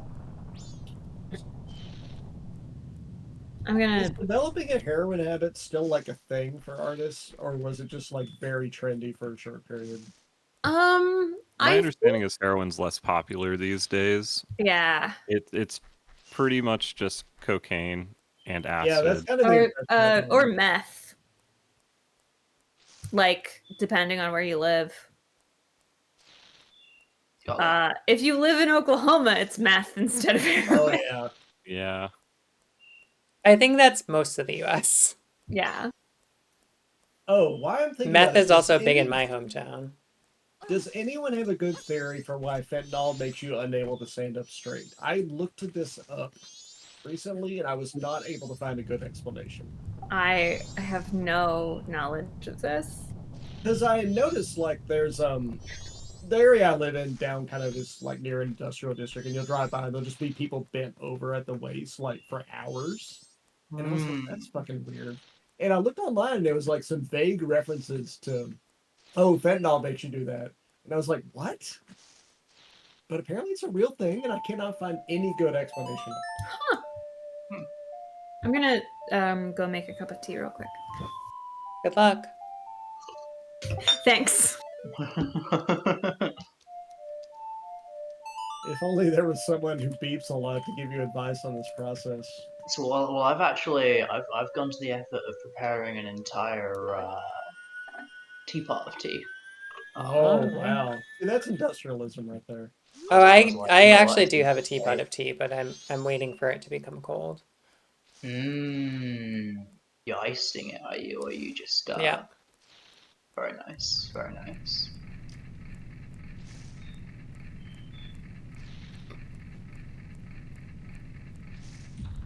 All my friends want to talk to me about something. Wow.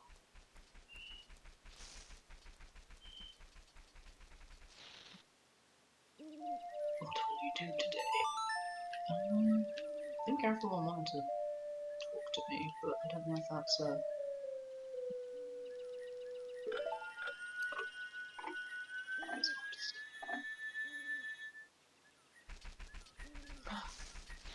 Friddle Boy is gone.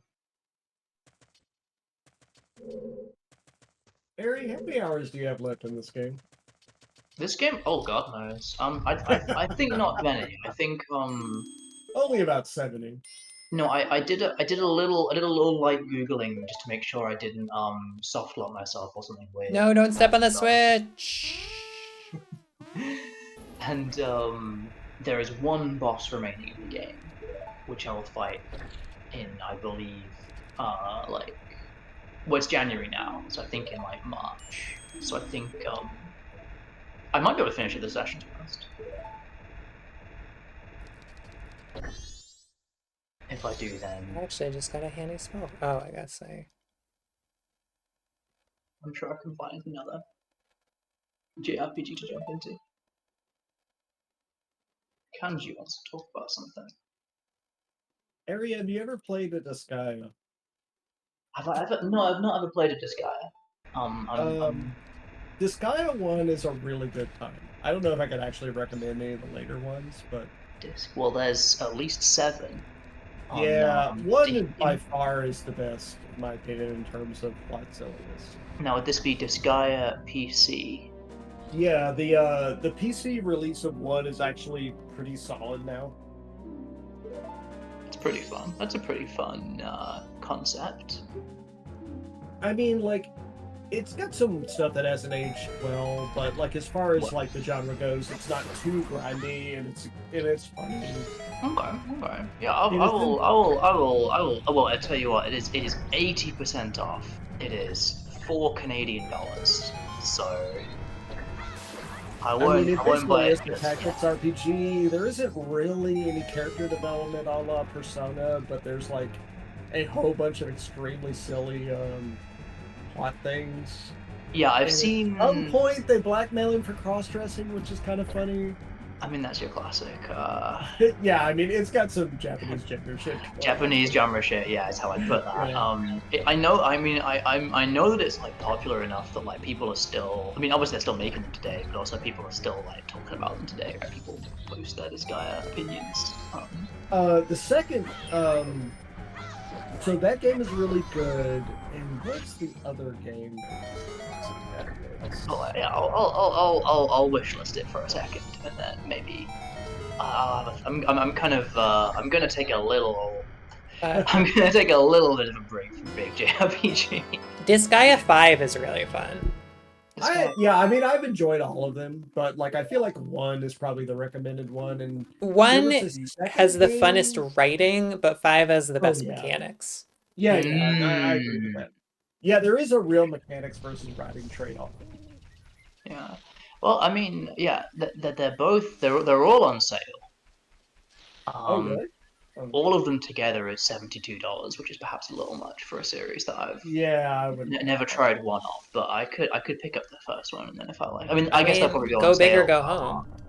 The first one is really funny. You can. The thing is, if I'm gonna to be a little rude, I'm gonna spend $70 on a game. I'm just gonna spend it on either Persona 3 or Metaphor, or Fantasio.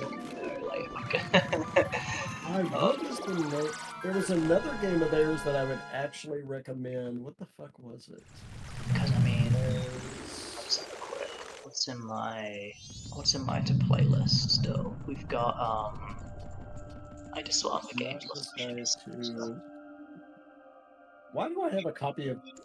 I have an archived copy of Dangerous Months. Like I'm ever gonna fucking play that game again. I just deleted it. Sure, yeah.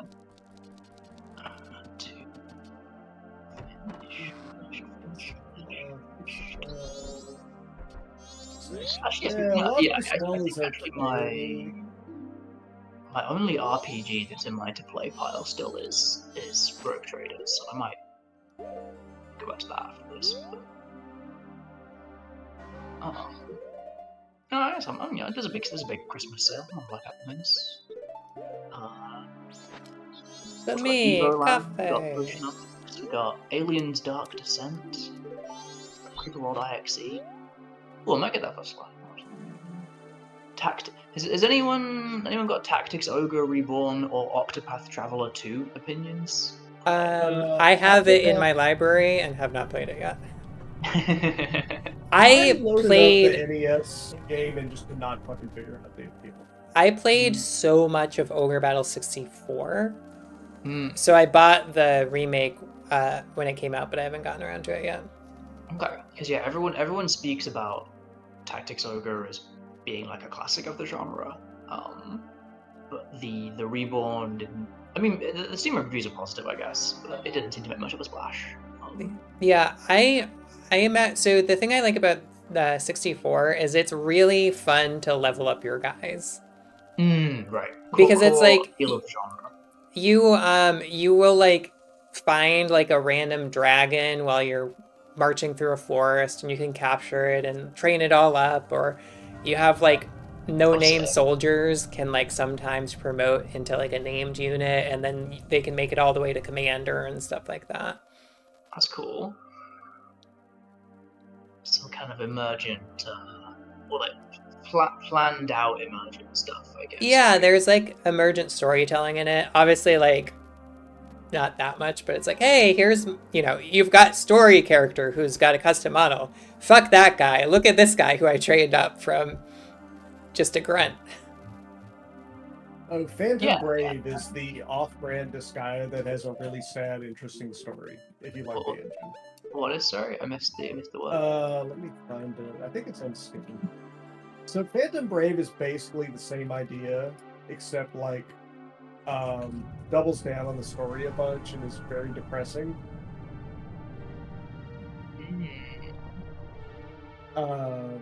If you want more of the story focus as opposed to mechanics, that's probably the one I'd recommend after this guide one. Okay. Because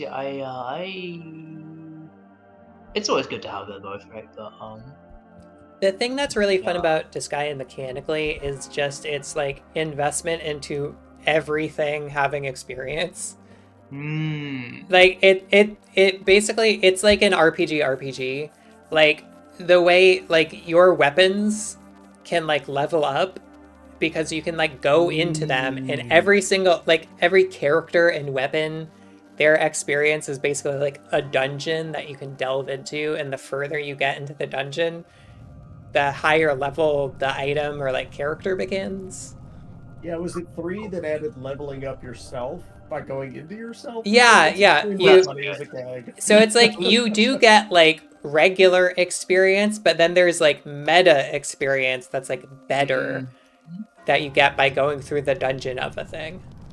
We were talking today as well about games where you play as a villain, and it seems like it's the kind of whimsical side of that, where your character is superficially villainous, but it doesn't appear to really have any. Oh yeah, it is very hammy, and you. It's hammy. There's no like actual bills by What game is this? Disgaea. Yeah. Yeah, especially in the first one, it's like almost everybody is a bad person. Right. we're all comical villains in a way that just kind of means there is a really good bit where every time you want to pass a bill, you convene all the senators, and if you don't like the results, you just beat the shit out of them. Yeah, that's how democracy. Yeah, you can overpower people with your. Yeah, it's got a little bit of a like Solium Infernum type thing going on there. God, Solium Infernum is. I'd be very happy to play a Solium game with other people on the server. Oh, I bought the game, and then I've never heard of this. Realized that it does not work as a single player game. No. God, I did the same. I was like, this is the most boring game ever. No, yeah. So if anybody wants to play a game, I'm down. We could try and set that up over the S'more. It's Solium Infernum. It's a game where you play as a Lord of Hell. Oh. And it's got this kind of like fun legalistic view of hell. Where it's like adapted, I believe, from a board game, which explains a lot of the design. Well, so it's not actually adapted from a board game. It's a remake of another video game that came out 12 years ago, also called Solium Infernum. That was like basically it was a video game, but it was like a play-by-post video game. Really? That was play by mail? Not like literal mail, but like it was asynchronous multiplayer. Okay. Like it didn't have like hosted servers. Like, wow. I wonder when the last play by physical mail game. It's the same. Like you basically like you're not like playing live against other people. Right. You fundamentally you all submit your orders for the turn, and the game then calculates how those orders execute. But a lot of it is about like scheming and wheeling and dealing because you. Yeah, and your goal is to become Lord of Hell by accumulating like victory points, basically, right? But like, Yeah, so it's the way it works I is see.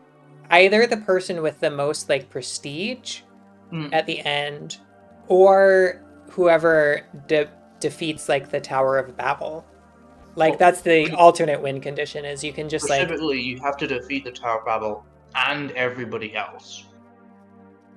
If you destroy Pandemonium, yeah, Pandemonium, that's what then it's called. no one can be crowned king by the Council of Hell, but you are in a state of de facto war with every other member Yeah. until there's only one left standing. Which is one of those weird things where, like, specifically, it's kind of like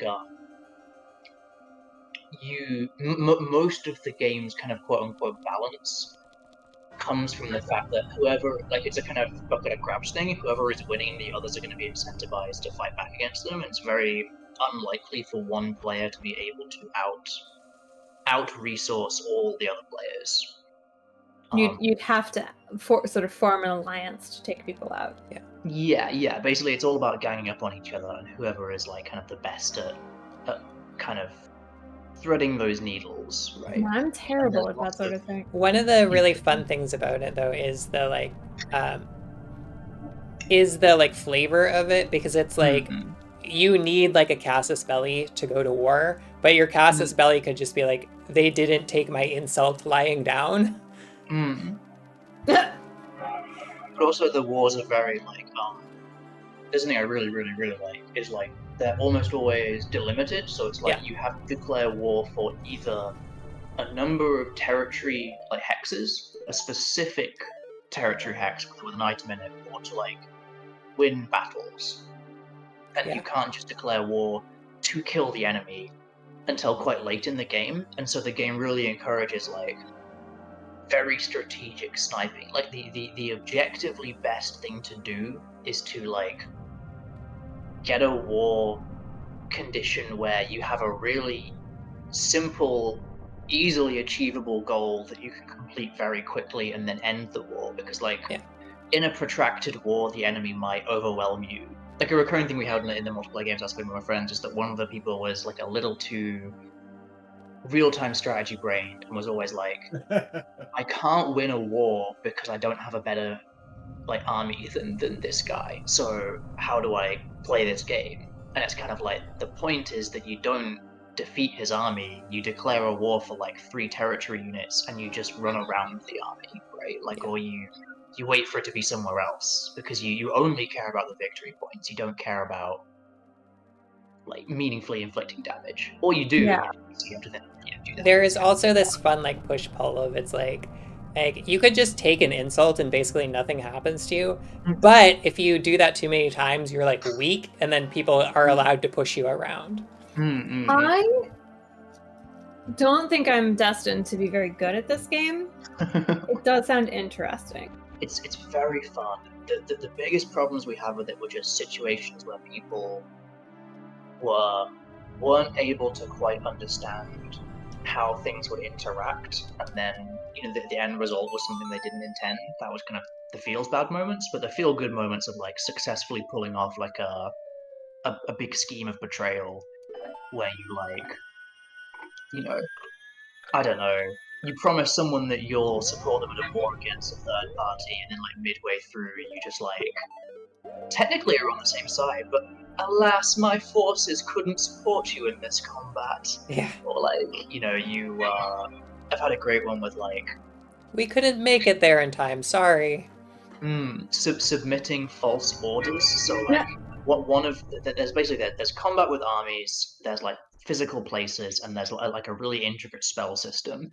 One of the spells you can do is like false orders, which if it succeeds, you get to tell an enemy unit where to move that turn, and so you can just like totally ruin someone by having their like elite squad just like march directly into like a big fortress they can't defeat, or like into like a roaming monster or something.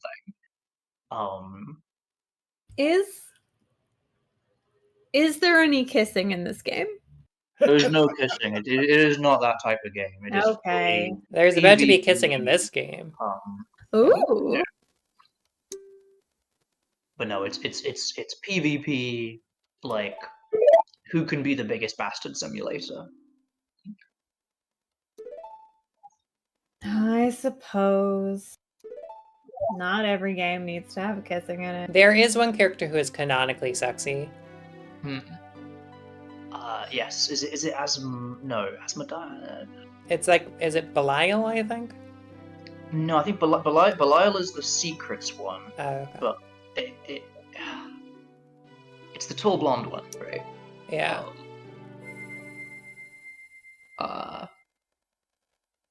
Their masks kissed. Once he's interesting because you have quite a bad. Oh, they've exchanged their oaths. Good for them.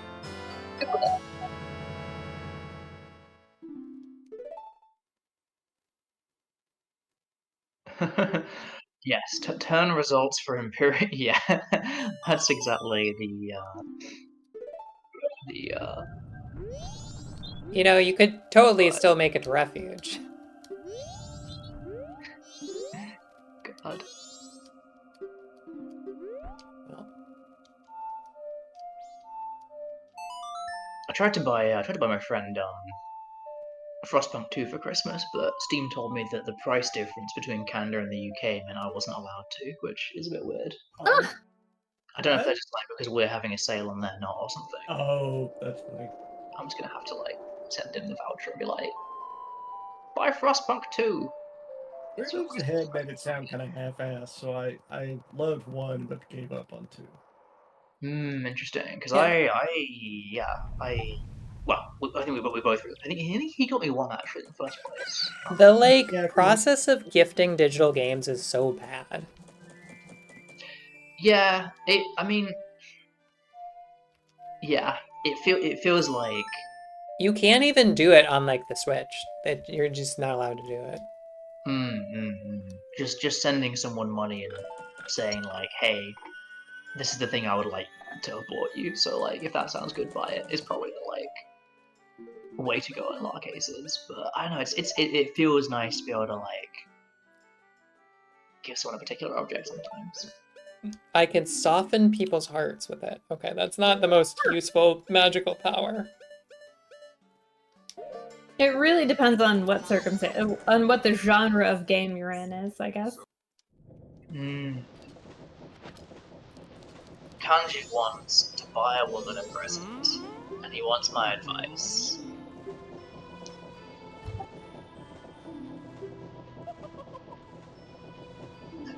Kanji is sweating. Okay. What? You know, it might be a good power. The problem is it's just not obvious what you do with a mask that softens people's hearts. Yeah. And I've still got 4 masks. And I don't know where I'm supposed to be getting these masks. Have you done, did you do the guys thing? Cafe? That's what I just did. Nice. Yeah, that was Cafe and Anju. They got married right before the world ended and I turned time back. Oh, nice. It looks like he's got like maybe one other event. The mayor's got some stuff going on. The postman's got some stuff. They have stuff. I have 2 people I haven't met somehow. Oh, and then Andrew's grandmother. I haven't figured this out. What do they want? Okay, I'm just gonna do the temple and then I'll finish the side quests after.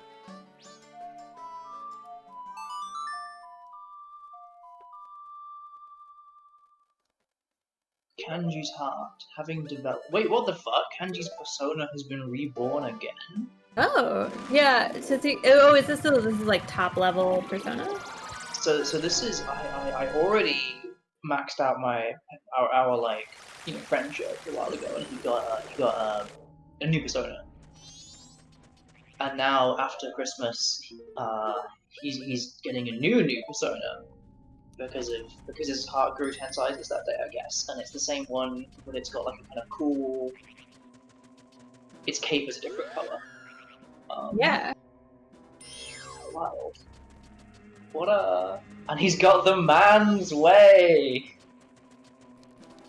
Main flip down or dizzy on all foes. That's pretty cool. Let's... I decided to play more Dragon Age. I was just sitting around. Might as well. I mean, you know, what are you gonna do? Not play Dragon Age? It's truly the two options. Yeah. The totality, the set.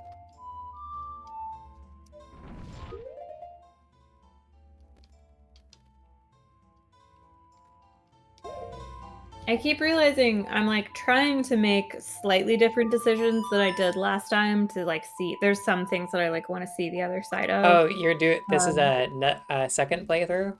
Yeah. So I went through and there's like a big key choice in the first kind of that's sort of the act 1 like break. And I went back in my regular in the same save file that I'd finished. It was like, what if I made the opposite choice there? There's like 2 cities that are in danger.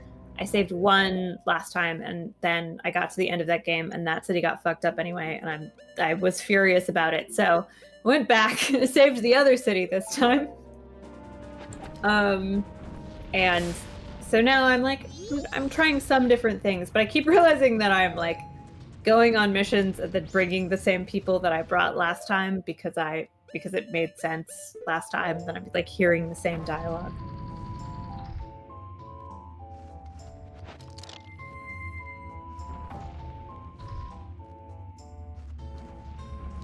Oh, are you not going to be heavy enough?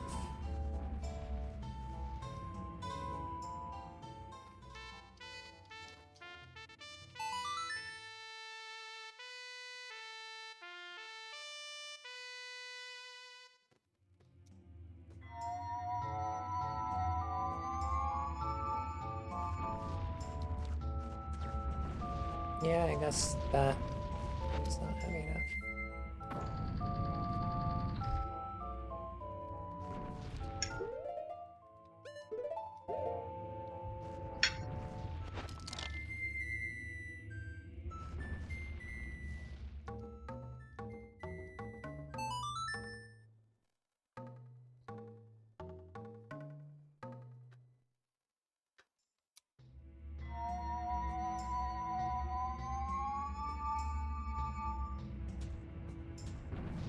No, so I guess this is what the, like, Deku kid that was murdered by the Skull Kid looked like.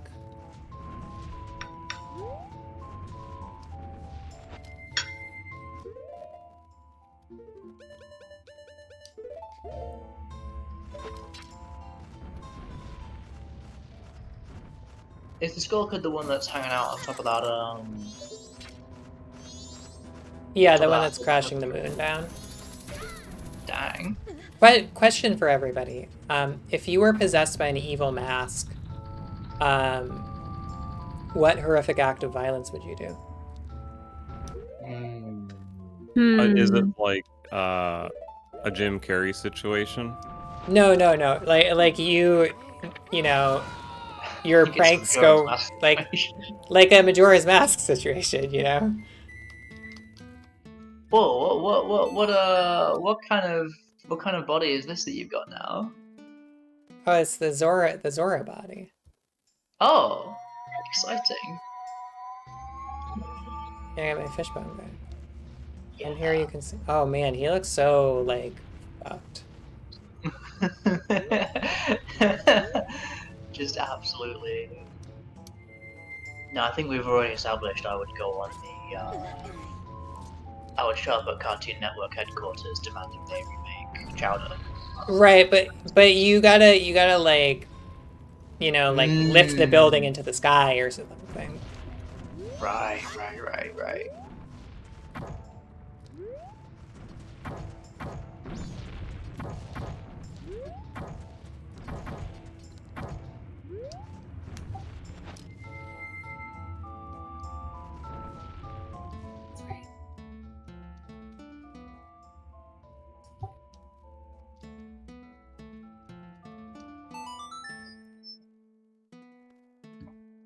Like, I think I would probably, like, flood a town. Yeah, I was thinking of what the worst thing you could do to a building full of like animation executives was. Maybe like, I mean, I guess a classic one is like fuck with the water pressure, so all the toilets like are either too strong or too weak. You know. But like, I love all these different instruments. This game is so cool. Yeah. I think all of my max rank pals are gonna have like an extra heart to heart with me, so that's cool.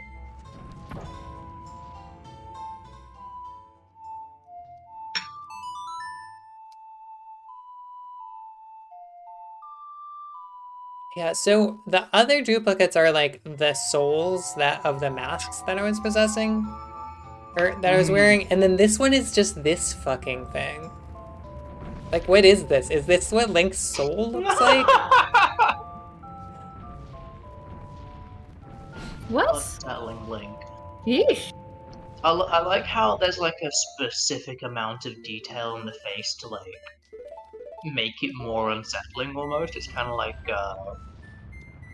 like these ones aren't caricatures. These ones are just actual people, and then this one is this. It's like that. Yeah, it's like someone masquerading as Link. It's those if people are familiar that time that like the Straw Hat Pirates show up after like the time skip, and there's a bunch of people who are like imitation Straw Hats, like, and they're all just like a bit funny looking. That fishbone guitar is so cool.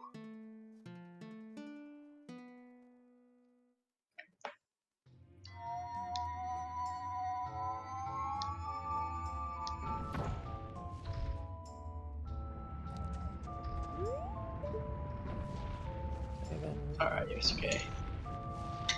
The power of bromance has transcended time and space. Are you in a romance with Yosuke? Bromance. There's Bromance. He's I think Is this 5 or 4? This is 4. 4, okay. He his like max rank like arc is kind of interesting. It's basically like him revealing that he has really mixed feelings about you because he is simultaneously thinks you're a cool guy and that you're the only other like out of towner around. So he's kind of like, because a lot of people in the town don't like him because he's the son of the Walmart manager and the Walmart is like driving all the shops out of business. But also because you're like the protagonist of the game, basically. He like has a big kind of inferiority / insecurity thing around you. And then you have a punch out and then you're friends forever.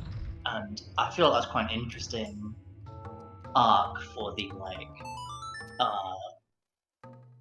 you know, male best friend archetype guy whose job is to be less good than you at everything so you can be good at it, you know? The flip side is it doesn't really like do anything in terms of like there's not many moments in the story where he's like shown to be rude to you, or that like you could imagine it being, oh, depending on if you like maxed him out or whether he'll either be insecure or not have a problem with it.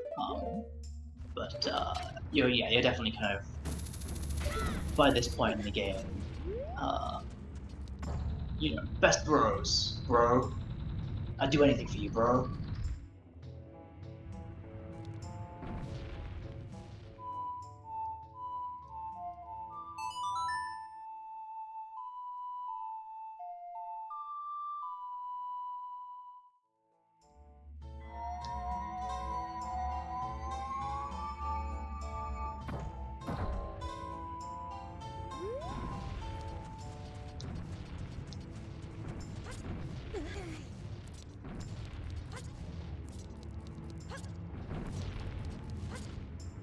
And his persona is gonna go from being this cool spinny guy to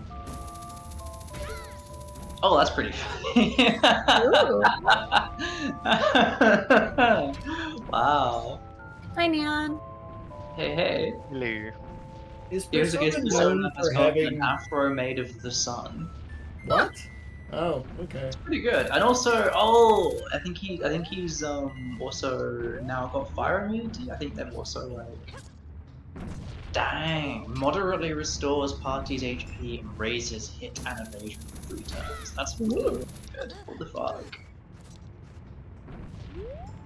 Is this series known for having off the charts like fashion choices? For Yes, being so yes. good? Yeah. Yeah, because every one of them is just like, oh god, that's so good. Like I think Not like as pronounced as a lot of other like Japanese RPGs. It's go. no Final Fantasy. Yeah. I guess. Hmm. Yeah, Well, yeah. I think what I Well, said Final is Fantasy to me just Everybody is looks very like fashionable. They have lots of different outfits, one for each yeah, they look like season, normal all that kind of outfits. Final Fantasy to Yeah, me is yeah. like those French fashion shows where someone's wearing a trash bag. I think what I kind of say is that the characters in this are supposed to live in the real world, and so Mhm. ultimately they are wearing fashionable real world outfits. With the Yeah, they exception, The of creature course, of design this is really, motherfucker. really like Yeah. fired in a lot of places. And I think Except Final Teddy. Fantasy, I would say that like the regular characters in Final Fantasy have the advantage of being able to wear whatever they want, but then the monsters are often a little. I don't want to dunk on Final Fantasy monsters, I think they're cool, but I think that the cool demons in Persona are like very visually interesting in a way that Final Fantasy stuff is often like. It's cool. Yeah, there's like that one monster that's like a giant dick in a wagon. There's Mara. cool ones with a giant dick in a wagon. Satan Have you has got Mara yet? multiple breasts. Mara's around, yeah. I think we came across the hexapple-breasted Lucifer the other day. We've got Amazing. I believe really like Satan has 6 breasts, and Lucifer Oh, yeah. looks like a different guy. I don't remember exactly how though. let me we can go through some old timers actually while I'm here. Um,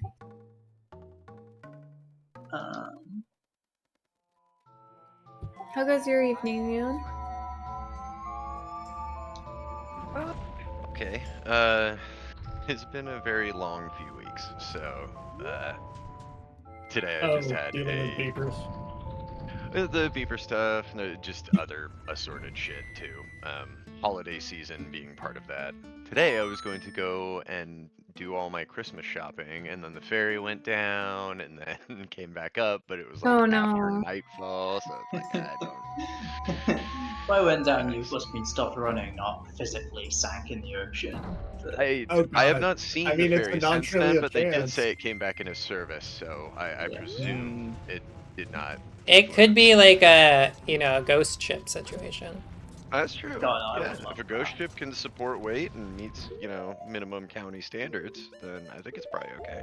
If a ghost ship Arr, was an they're option, flying I feel Dutchman. like Seattle would just collapse in glee. Like, that would be the greatest thing to ever happen to this city.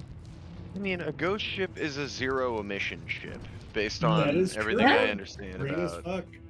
Ah, I mean, wouldn't it at be least in nice? this dimension, there's kind of like prior art for Ghostbusters implying something as bad is happening off camera, but It's like carbon zero, but we don't know what other kinds of new pollutants it's yeah, producing. another dimension is getting really fucked. I have I saw a Tumblr post about this. Hang on.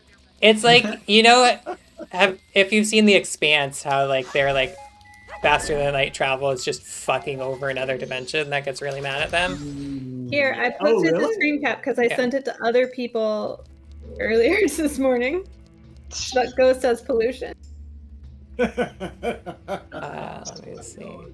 This goes into pollution. Wait, so in the Expanse show, they do FTL and it fucks up another dimension? Yeah, so this is kind of a spoiler, so close I your mean, ears. like, I read the books like 5 years ago. It doesn't matter. Yeah, so the precursor aliens that invented the gates. The gates are balloons in another they are inflated in another dimension, and it just physically hurts the shit that lives in that dimension. So they're constantly trying to fuck over everybody who uses the gates, and that's why the like precursor civilization collapsed. Was that in the original book series, or was that after I stopped reading? That's in the book series. Oh, really? Oh, okay. Yeah. Because I stopped reading them at some point because they just seemed like movie of the week to me. But that's fun.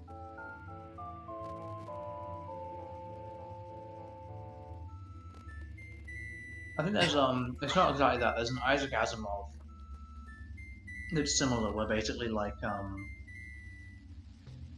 the concept is that there's this two universes with different laws of physics, and that you can basically like each universe has chemical reactions or whatever that are like, you know, a net positive for energy in each of them that are different in the other one. And so by sending, you know, fissile material back and forth, you can produce limitless energy for both dimensions. Oh, It's right. just, you know, the waste product in our dimension gets sent to theirs, and then it produces energy breaking down into a waste product which in our dimension. And everyone's like, oh, great, we've solved infinite energy, until someone realizes that like basically it's like the universal constant that is like bigger in our dimension is like slowly weakening to match theirs, and theirs is slowly rising to match ours. It's a kind of you know, the classic kind of entropic process of like all things reach equilibrium as long as they are inexposed to each other, and then both universes are slowly sliding towards a non-viable state. But neither like government involved in the portal process wants to do anything about it, because the infinite free energy is a fundamental part of society now, and that's a problem for 10,000 years in the future. You know? Yeah. Neon, did you read an up through like when they discovered the gates, or did you like stop reading before then? Oh, that was Frank. Oh, that's wrong. Yeah, Sorry. I read up to the one where they went to the gates, and then someone, like, their cancer medication was the only reason they didn't go blind from space allergy. Yeah. And I was like, fuck this series. I was like, okay, at this point they're voting it in. Good for them. I liked that revelation. I think it's fun. I mean, it really was like I'm reading like, you know, a tour book Star Trek. I do think the doctor like obviously did a bad job there of like, you probably should have asked for his list of medications like as the first step. But yeah, I mean, like, it was a great series, but at that point I was like, well, I'm done. I have other things to do. I watched the first 3 seasons of the TV show, and I was like watching it with a friend, and we were like he'd watched more of it, but it was like, well, this is a decent place to stop if I don't want to like. Yeah. I love that TV show. 2 years of. That whole thing with like Phobos or whatever was like fucking awesome, but yeah, then I was like, whatever, I'm done with this. Yeah, we were watching like one episode like every other week, so it was like a long time. It is one of my favorite TV shows. I really liked it. It's one of the things. It was very interesting to me. Like, I really enjoyed the show. There were a lot of characters who I liked, but it took me a really long time to figure out what their names were. Or like, not that I necessarily liked him, but like I figured out that Aaron Wright was a villain long before I remembered that his name was Aaron Wright. I would be like, oh, it's the guy. His name in particular, I could not remember for a very long time. Like, they don't say it very often. I was scheming things. And I was like, wait, is his first name Aaron?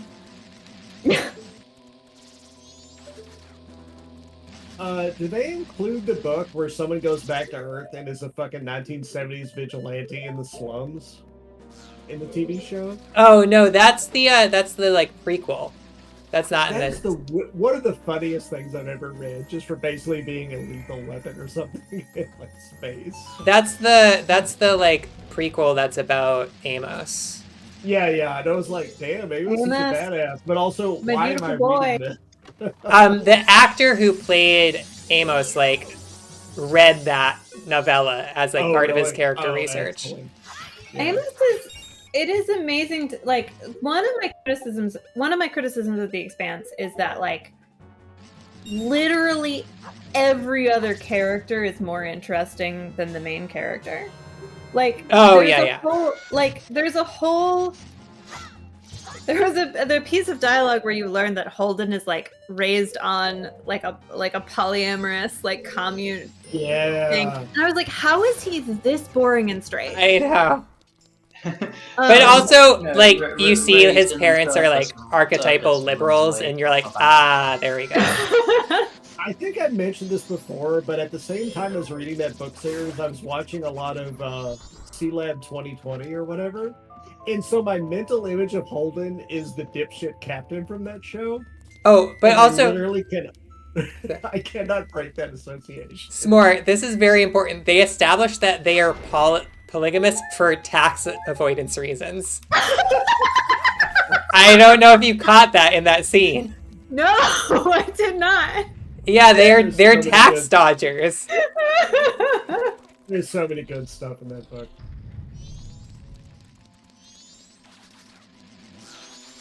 What am I supposed to be doing here? I don't have any, like, But yeah, sunlight. like there were a lot of points where I was like, this action would be way more interesting if it was Naomi doing it or if it was Amos doing it. Like, if the person making Yeah. this decision was a more interesting person, like that would be something. But instead, it's fucking Holden again. Yeah, Holden's, like, a little boring. But, I mean, wonder it's why kind of, they- I feel like that's kind of the point. Yeah, I mean, like the traditional self-insert SF boring ass white man or whatever. Is it what? I don't even know. I mean, I literally can't see anything except the guy from C-Lab, so it's hard to I just see the guy from the show who I think is just not a very compelling actor. It's a hard role, certainly. Like, there's maybe somebody who could do it, but no. He's got what I call it's either eyes up acting or eyes down acting, where somebody's oftentimes you'll get eyes down acting with older actors for Botox reasons. He's entirely eyes up, where he just kind of is always on a spectrum of yelling, and then all of the acting happens on the forehead. The guy who plays Holden? Yeah. Yeah, I can see that. Looking at this guy, isn't Holden supposed to be like in his 50s? No. No. Really? He's a youngish guy. Okay, I didn't. I mean, probably it's just Murphy polluting my brain. I just assumed he was 55.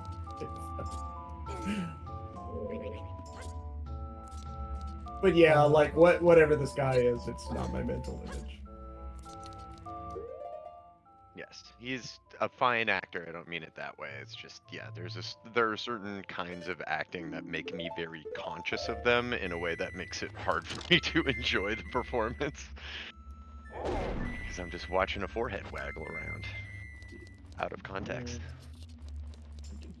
Who did they have play possessed by alien DNA character? That's Julie Holden.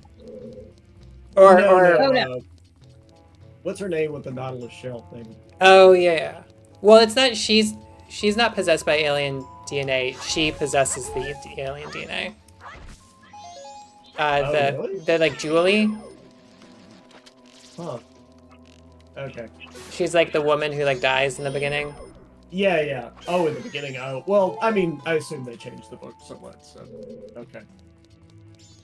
I mean, she's dead like before the events start. We just don't like know that Wait, for like, really? a while. Oh, that's some of the best stuff in the books. I guess it makes sense though. I would never second guess the screenwriter and their interpretation of what fucking sucked in the book. I haven't actually read the book, so like Julie is like a character that actually like occurs in the books. The Yeah. first 2 or 3 books is a long, slow burn to probably the horror show stuff. I'm guessing that they probably do at the beginning.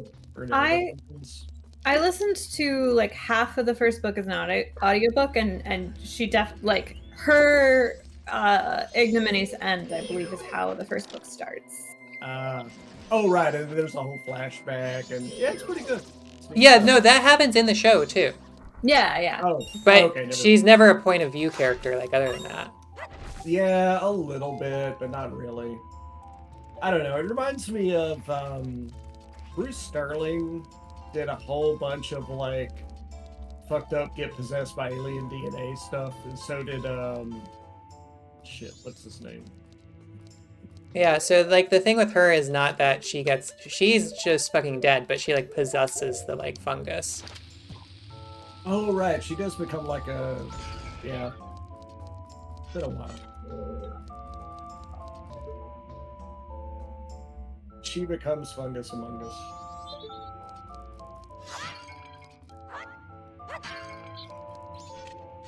Hmm. But yeah, so I listened to part of the first book, and then I looked at the sort of description of the second book, and I realized that Holden was the main character, and then like Miller was not. And then I looked up what happened to Miller, and I was like, well, I don't need to keep reading this series right now. So.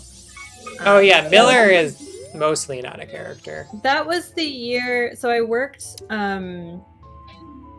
After I graduated college, I'm very bad at looking for jobs. So I just like sort of took whatever, like moved home because I was very depressed. I was trying to figure out what I was doing, and then I worked in as like a file clerk for a law firm for a while. And after like a week, I was like, oh, we're the bad guys. Okay. So I spent a lot of time listening to audiobooks in the file room or while like scanning documents or faxing things, because like I had to do a lot of that. And I listened to part of that, and that's also the year that I listened to a lot of, maybe not all of, the Vorkosigan saga, the Lois McMaster Bujold books. That like I genuinely sort of credit for like getting me through that year, because it fucking sucked. And I like not terribly long ago, I had this day where someone left me a really nice comment on a fanfic, and I was like, this is beautiful, I need to pay this forward. Like, who would I want to say a nice thing to? And I looked on Lois Bujold's website, which is like delightfully Web 1.0, and found her email address. And I sent her an email, and she replied within 24 hours. So like Queen is also on top of her email. But I just like sent her a note. It was like, your books are great. They like helped me get through this like really shitty time in my life, and I've like continued to really love them since. She sent a very lovely book, but I have a very lovely note. But I have a memory of like standing at the copier, like listening to one of her books and laughing so hard that I was crying. But I was like just standing at the copier crying as far as anyone else could see. You know, normal law day. Normal work day. Yeah. Captain Four Patrol's Alliance is a very funny book, but it sort of relies on you having read previous books.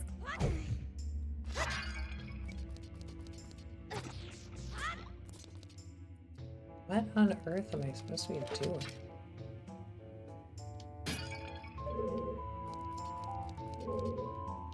I don't know if it was a thing in previous decades, but I feel like the 90s and 2000s was huge on what if we became one with the aliens and became all fucked up.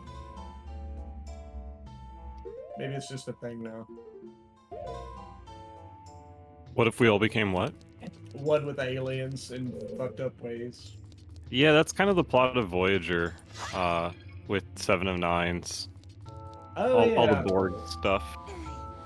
Yeah, it's like 80s, 90s SF. There was a hard turn to transhumanist integration as opposed to engineers behaving badly or whatever the fuck was going on before that.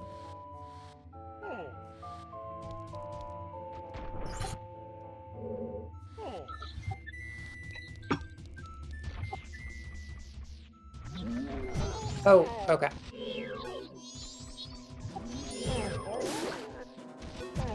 Aaron, you mentioned that Asimov story. I feel like remembering an Asimov story I haven't thought about in 30 years since I was 8 years old is like something that happens at least every 3 months to me.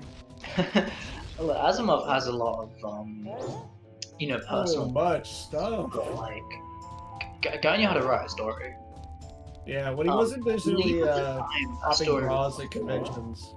it was quite it was criticized very heavily because there's the aliens in the other dimension I think have three reproductive sexes, and also like Wait, what? This is craziness? Oh, yeah, so they're kind of like semi-gaseous beings, and I believe that like the way it's kind of what I mean this is just me going off memory. I believe that there's basically like all there's like 3 levels of firmness basically that they can have to their like bodies, and that there's a bunch of like cultural and social stereotypes around those like within their society, that kind of correlate to like the different ways. Like for instance, there's one type that can, with effort, basically move through any substance that isn't like hermetically sealed, and then the one on the other end of the spectrum is like, has to use a door like we do. But like the fact that he wrote, a book in which because there, I believe it's not like pornographic, but there is like a sex scene with these like 3 aliens in like a well, I guess in a 3-way marriage, right? Yeah. And that was something that was like considered by some people to be like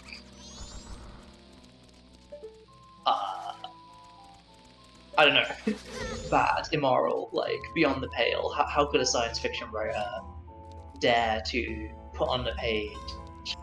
It's all social norms, right?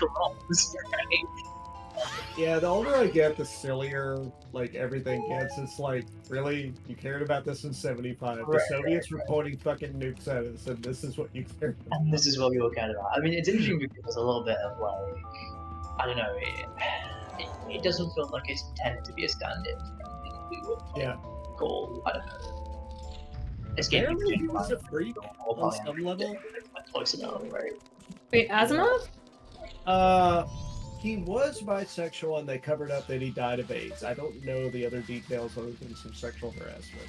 Yeah, Asimov was also, yeah, I was gonna say, a bottom pincher at conventions, so. Yeah. I get the impression that science fiction crowd people will take that secret to their grave of whatever the fuck specifically he was into. But... I mean, like, it's one of those things that my sense is that Asimov did what was like not a great person to be around if you are a woman, but was like not so egregiously terrible that everyone's like, we need to excise him from the record. Whereas like I bought a couple of old amazing science fiction and fantasy magazines recently, and I was looking through them and I started reading the editor's article by John Campbell in one of them, and I was like, oh, I remember why they're trying to take John Campbell's name off this shit, because this man is fully just being racist in this article. Wait, and like the editor's note? Yeah, so it was like, it was basically an editorial about how like liberals are causing, this is from the 60s, it's like liberals are causing social unrest because they don't want to recognize that like some people are just worse than other people. Wow, that. And it's basically like poor people and racial minorities are just like, they're just not as good, and we shouldn't try to put them in positions where they fail. And it was just like, oh, John W. Campbell, fuck you, actually. I didn't know he was that bad. That's bad. I mean, I knew he was bad, but that's like, yeah, I'm just gonna be racist in the letter to the editor. Hope you don't mind. I mean, it was the 60s, and he was the editor, so he got to decide, I guess. Yeah, I mean, I think there was there we go, the gods themselves, yes. I think, there was a real, just kind of strain of like, that wasn't socially normal. Well, I mean, he's the kind of person who got to define what the social norm is because he's in a position of power. I mean, I don't think that it's like him doing what like people around him are doing so much as it is that he's actively contributing to that narrative. Yeah, very fair. I guess there's always like the chicken and egg thing of like, he's in that position of power, but also like he's in that position of power partly because it's normalized enough that no one is going, we shouldn't let this guy be in charge of things, right? Like, I forget the phrasing, but there's like a particular, is it like a Chomsky thing or something, where it's like, people who believe that they are, independent actors who aren't like advancing an agenda on behalf of someone else, but like, you're in the position you're in because you already believe these things you believe.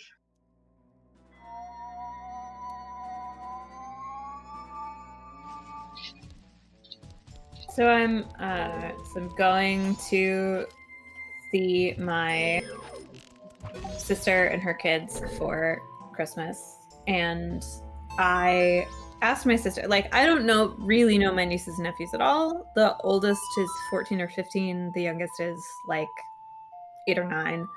But they live pretty far away.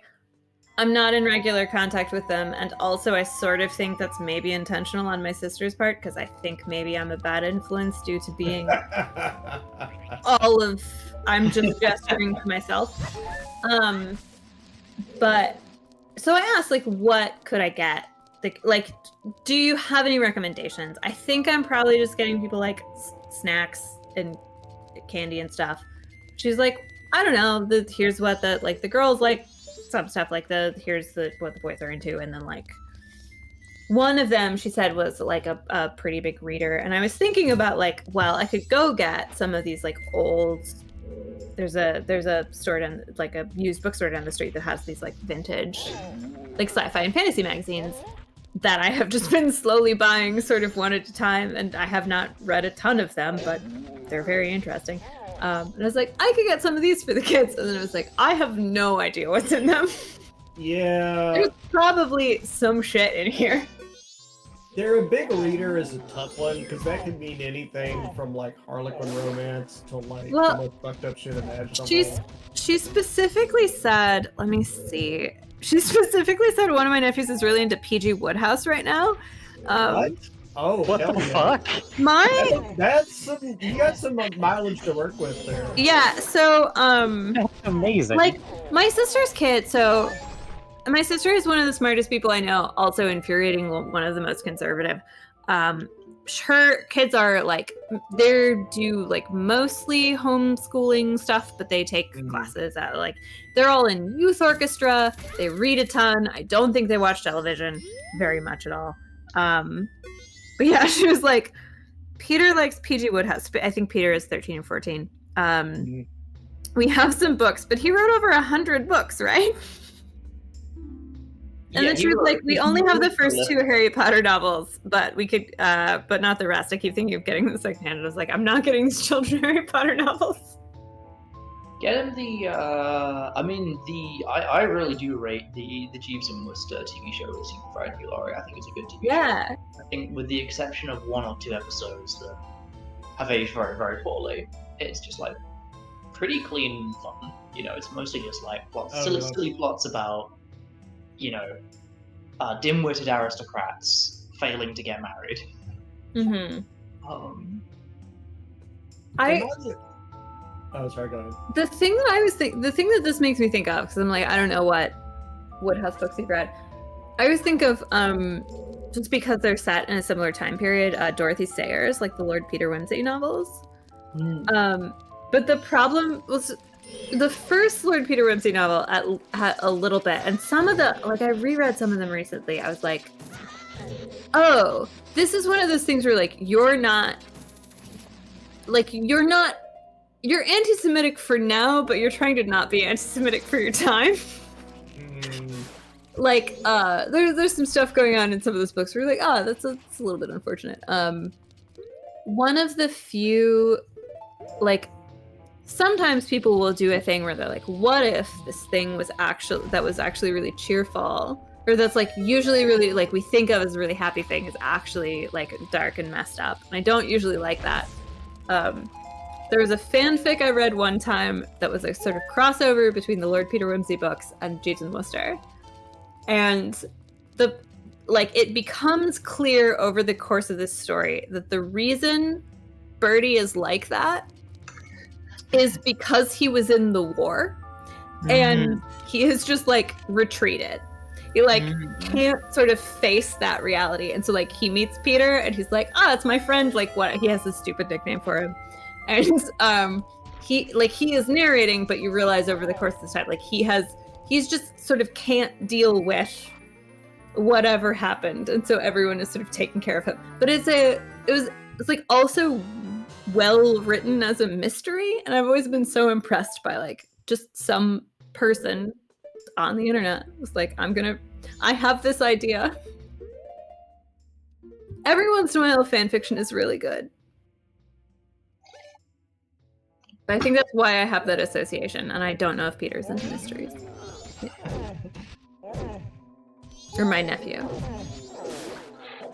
And it feels weird to get like one child a sort of custom gift and not the other ones, but I don't know what all the other ones are into, so.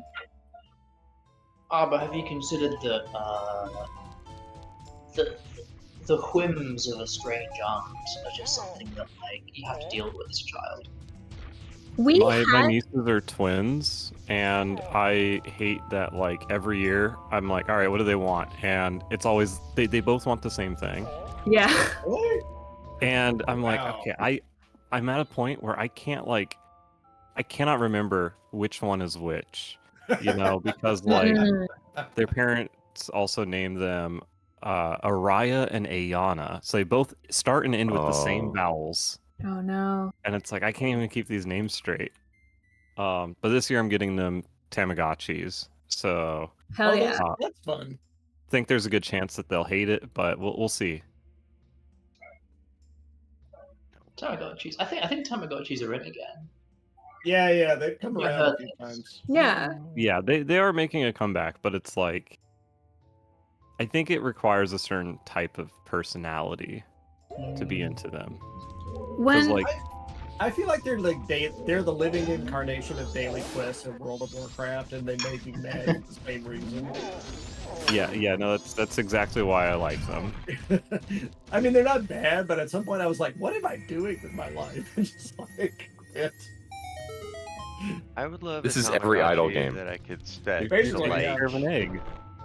vibes mode, where like the Tamagotchi is just no longer needs food or poop cleanup or whatever. It's just vibing. He's just a funny little guy that's like hanging out with me. I would like that. Yeah. Okay, You what go is to sleep in what is bed the every once in a equivalent of while, that's fine. post-human for a Tamagotchi? What's The sorry? what? One more time. Where the Tamagotchi has evolved and become so powerful they transcend reality. Oh, like transhuman. I've never been able to keep a digital pet long enough to even begin speculating about this. Okay, so clearly impossible idea. Hey, that's Beelzebub. I bet you For could the do PG it. For the PG Wodehouse kid, actually, they might like those Tristram Shandy books. That's my only suggestion. I There's feel like Tristram Shandy books? I think there's only one. Is there not I multiple? haven't read it. No, there's I think two or you're three thinking of a sequels. I think different- they went direct to video though. Frank, I think you might be thinking of a different thing, because Tristram Shandy is like a weird experimental metafiction novel from the 18th century that is No, like... that's not what I'm thinking of. There's just It's a love it. lot of 19th century bickering, which is like the visual image of Wodehouse. I mean, I haven't read it, so I probably shouldn't. Yeah, I maybe don't want to give the kids any books that I like don't know if my sister would approve of them. Alternately, become the cool aunt. Give them all the books that your sister wouldn't approve of. Yeah, that's what my aunt did. Is she gave me all the banned books. But I'm like, I live far enough away that I don't like super know the kids. And we also had like, when I was a kid, we had a weird godless aunt. And I was always sort of confused by her. So the goal is to be more approachable than my Aunt Joyce, but not so alarming that my sister is like, never speak to my children. Never speak the to Goldilocks you. zone. Yeah. Yeah. I would like to tell you a small story to release you from some of your feelings of responsibility, which is Your sister can open the box, look at the books, and then Yeah. turn approximately 20 degrees and put them in the trash, and then give the children $20 and say your aunt got you $20. Yeah. I got my So- niece a garden gnome joke meme present once, and my mom was so horrified she hid it in the back of the closet, wouldn't let me give it to her. I still don't know why. I need to ask her one of these days whether she thought it was so creepy. I don't think our presents were ever like censored as children because I have distinct memories of like times that my aunts or grandparents would get my younger siblings like loud, obnoxious presents, like toys yeah. that make hideous noises, and my parents would like be really pissed off about it, but like they wouldn't, Yeah, they were open the good present parents. and play with They didn't censor the horrible. moaning about it after the kids had gone to bed. Like, I can't believe Esther got that ridiculous Barbie that sings a 5-minute song in the same voice Oh God. all day. The other Yeah, I got- thing, I'm also going over the Canadian border, so I'm not wrapping any presents before I go. Right. Because sometimes Border Patrol unwraps the presents. Also, hi Scott. I didn't realize you were. Hello. I'm sorry for our Border Patrol. I mean, so I've had when I lived in Ithaca and I like went to visit my sister more frequently. Like the Canadian Border Patrol was like generally nice. And the one time I had like a really nice U.S. Border Patrol person, it was so surprising that I called my mom about it. Like, Yeah. I can understand Oh, because you have to wait a long time in Ithaca for somebody to visit you. well, it's like I would drive up through. I don't remember. It's across like the Peace Bridge, wherever that is. It's like towards Niagara. Yeah, the Peace Bridge. Yeah, like generally people were pretty nice. I hadn't changed my license plate, and so every time I crossed the border, they would be like, "Where do you live?" And I'd say New York, and they would be like, "Why do you have Oklahoma plates?" And I'd be like, "Nah." how many years? Just has it act been really since surprised. then? Oklahoma plates? What are you talking about? What? Oh no, But- somebody That's not stole what we my agreed. license plate. So the problem is that's the kind of thing that sounds really funny in that voice call, and then you try it at the border, and like they just Yeah, have then you're no trapped in a windowless room. I Yeah. don't know. I'll This is never the car they believe it, gave me. Border Patrol officer. Somebody hid all these guns in my car. There was That definitely usually works on them. there was one person who worked at like not the bridge on the border, not like in Border Patrol, but the bridge that you'd cross right after. Who's like this one guy who was in one of the booths on that bridge. It was like a toll bridge. Who also you'd like give him $2 and then he would give you candy. It was like Just a little Worth side originals hustle. or peppermints or whatever. What? It was like he was just like very nice and would give you candy. So I like, I'm and I so did this crossing confused. enough that I like knew to look for him. It's just like a Wait, guy with glasses. Was this Can I the have my border official- crossing lollipop? Yes. Was this an official You were very brave. responsibility of the U.S. government, or was this just some random fucker? This is somebody who worked for Canada in some capacity. Oh, okay. Grandpa Okay, Tollbridge. Canada, it's a-okay to have border crossing candy, I guess. I'm gonna go to Maybe. Grandpa Tollbridge's house and and he'll give me a little candy. It's very nice. But yeah, my mom was like, just in case you didn't remember, don't wrap anything yet. And I was like, great. I love having even more time to not be prepared. Oh wait, so did your sister marry someone in Canada, or? My sister got married. So they met in the U.S. They were at seminary. My sister is married. So her husband is a Presbyterian Church of America minister. Presbyterian, that's not too bad. It's different Presbyterians. Oh no. No. Like most Layers. Presbyterians in the U.S. are part of the PCUSA, Presbyterian Church of the United States of America. Which is like a mainline denomination. They're like fairly liberal. Yeah.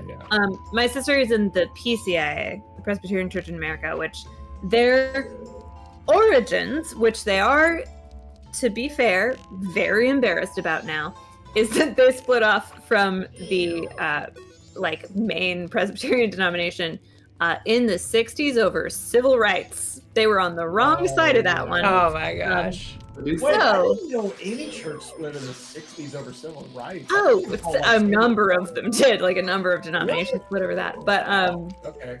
the PCA, they are very embarrassed about that for good reason, but also they are like it's like an evangelical and Presbyterian denomination. So. Okay. Presbytery just means council of elders. It like has to do with how the denomination is organized.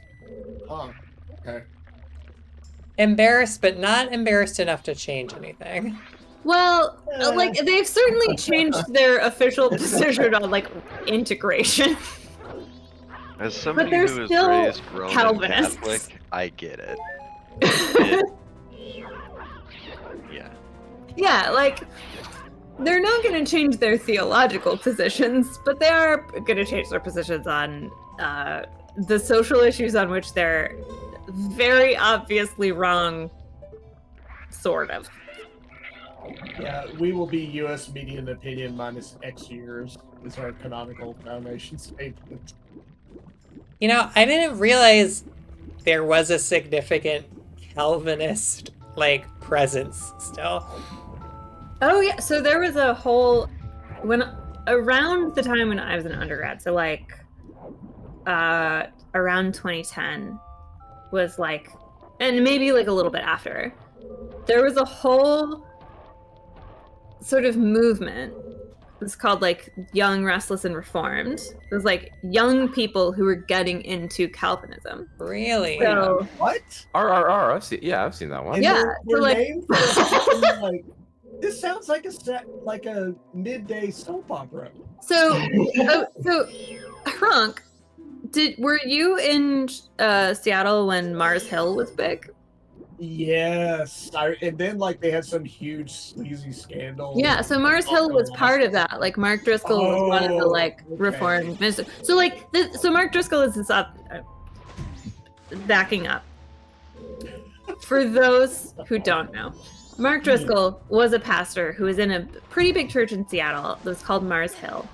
It is literally like 3 blocks from my house. It was. So they had a bunch of locations, but yeah, like they were around, and they were hip but conservative. And the other thing about Mark Driscoll, this pastor, was that he was known for being relative to the sort of other people that he was sort of aligned with theologically. Like, he would swear, he would like talk about sex. It was not like he's talking progressively about sex, but he would talk very frankly about sex, certainly. The cool youth pastor. Yeah, he was like a cool youth pastor, except also it turns out he was just like a really abusive boss. Yep. And that church basically dissolved because all of the other pastoral staff was like, this is untenable. There's a whole like or financial scandal. I don't even remember. I think there's a whole. I listened. Christianity Today, a publication that I don't read regularly, had a like pretty in-depth podcast series about like what happened with Mars Hill, because this was like a very big deal in the evangelical world. Why? Just because like it was in Seattle? Because it was a huge success story. Yeah, because they had like so much pre-scandal. Yes. Yeah. So and like they had a branch, Frank, you'd know, in the U district of Seattle. So they were I didn't know they went leaning that direction really, really hard. Yeah, there was they took over one of the like super old churches down there that I didn't was know in a that. medium state of repair. Yeah. Yeah. It was just sort of a, like you were saying, they're all over Seattle, and like the university district, i.e. where all the kids are, was one See, of to their... me, that's a sin. like- The proper use of old Seattle churches is to be a golf club, and will always. Hey, Well, I am a like- million% in agreement with you. Yeah. I but- played yeah. Vampire Masquerade. because like the look of the church was very hip, people would join and then sort of realize that they're like, oh, this church doesn't believe that you can be gay and a Christian. Oh, I didn't know they were Like, or Oh, yeah. interesting. like the a friend of mine, his wife grew up in Seattle, and we were talking about this once, and she was like, the stereotype is like a couple that you would know would start going to Mars Hill, and the wife would quit her job, and then they would have more kids, like, because the gender politics was such that like they really leaned pretty heavily on like women, you need to be in the home, you need to be having kids. But the music sounded like rock and roll, so yes, people wouldn't notice at first. It's a successful mainline conservative religious story until it implodes. Until it imploded because like the person who was in charge of it, who was like not good at delegating, also alienated his entire staff by being an asshole, basically. Yeah, so, imagine you had the equivalent, like the religious equivalent of Twitter, but also God talked to you. So, like, that can lead to some toxic situations in the workplace, I think. Yes. But then, like, he was, so that whole situation, there were a number of other, like, pastors who were very well known and, like, very big names at the time. John Piper, I forget where John Piper is, or Matt Chandler, who is in Dallas, I think. He's in Plano, maybe.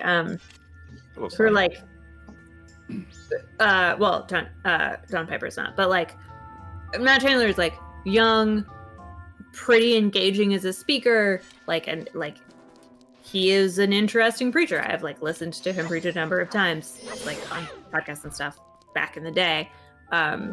So like very good at engaging with younger people, but also like a Calvinist and also pretty socially conservative. And so this sort of was a movement that I think has mostly died off now, but I don't know. Buddhism seems like the hardest imaginable thing other than never had sex to sell in modern society, so it blows my mind that's actually the fundamental I mean, the thing about Calvinism is if you're into it, you sort of have to assume you're chosen, so. Oh, okay. Yeah, no, that makes more sense. Yeah, by the way, the not chosen. You go to hell. You go to hell and you die. I believe in Calvinism, and I believe I'm already going to hell, and so then therefore I should one. Like, I just associate it with a lot of self-punishment, but yeah, if you're the chosen one, okay, I can see that totally working. This is sort of the thing that I like have said to my relatives before, like, you're the person who believes that God declared before the foundation of the world that I was going to hell. So, like, you got to deal with that. Yeah. God's just that's not my problem. If you not my fault. Never been out every one, possible option. Like, I recommend it. It's great. What the Mars Hill branch nearby my house is Calvinism. basically the exact same church, by the way. At this point, gotta hop off. Calvinism is so funny to me because they like encounter like a fundamental kind of like contradiction in the idea of like Christian sin, and they're like, yeah, God just decided that some people are going to hell. Yeah. It's I mean, I admire their bold rules lawyering. I'll put it that way. It's like, if God is omnipotent, then how can there be sin? Well, he decides some people are going to sin. Yeah. And they get to go to hell. I really cannot separate Christianity from D&D in my head most days now. What?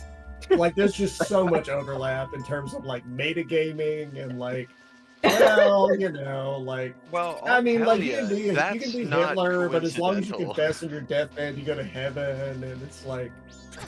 D&D also straight up literally has angels and devils and demons. Yeah! No, I don't think the I can't believe Christianity ripped off Gary Gygax like that. That's right. I mean, Christianity is the original Gygaxian universe, so... Does heaven have an Aunt Yug? Yeah.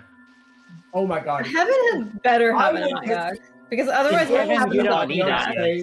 I would go to church.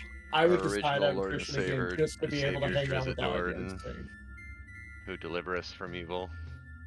And also trash that's rotting.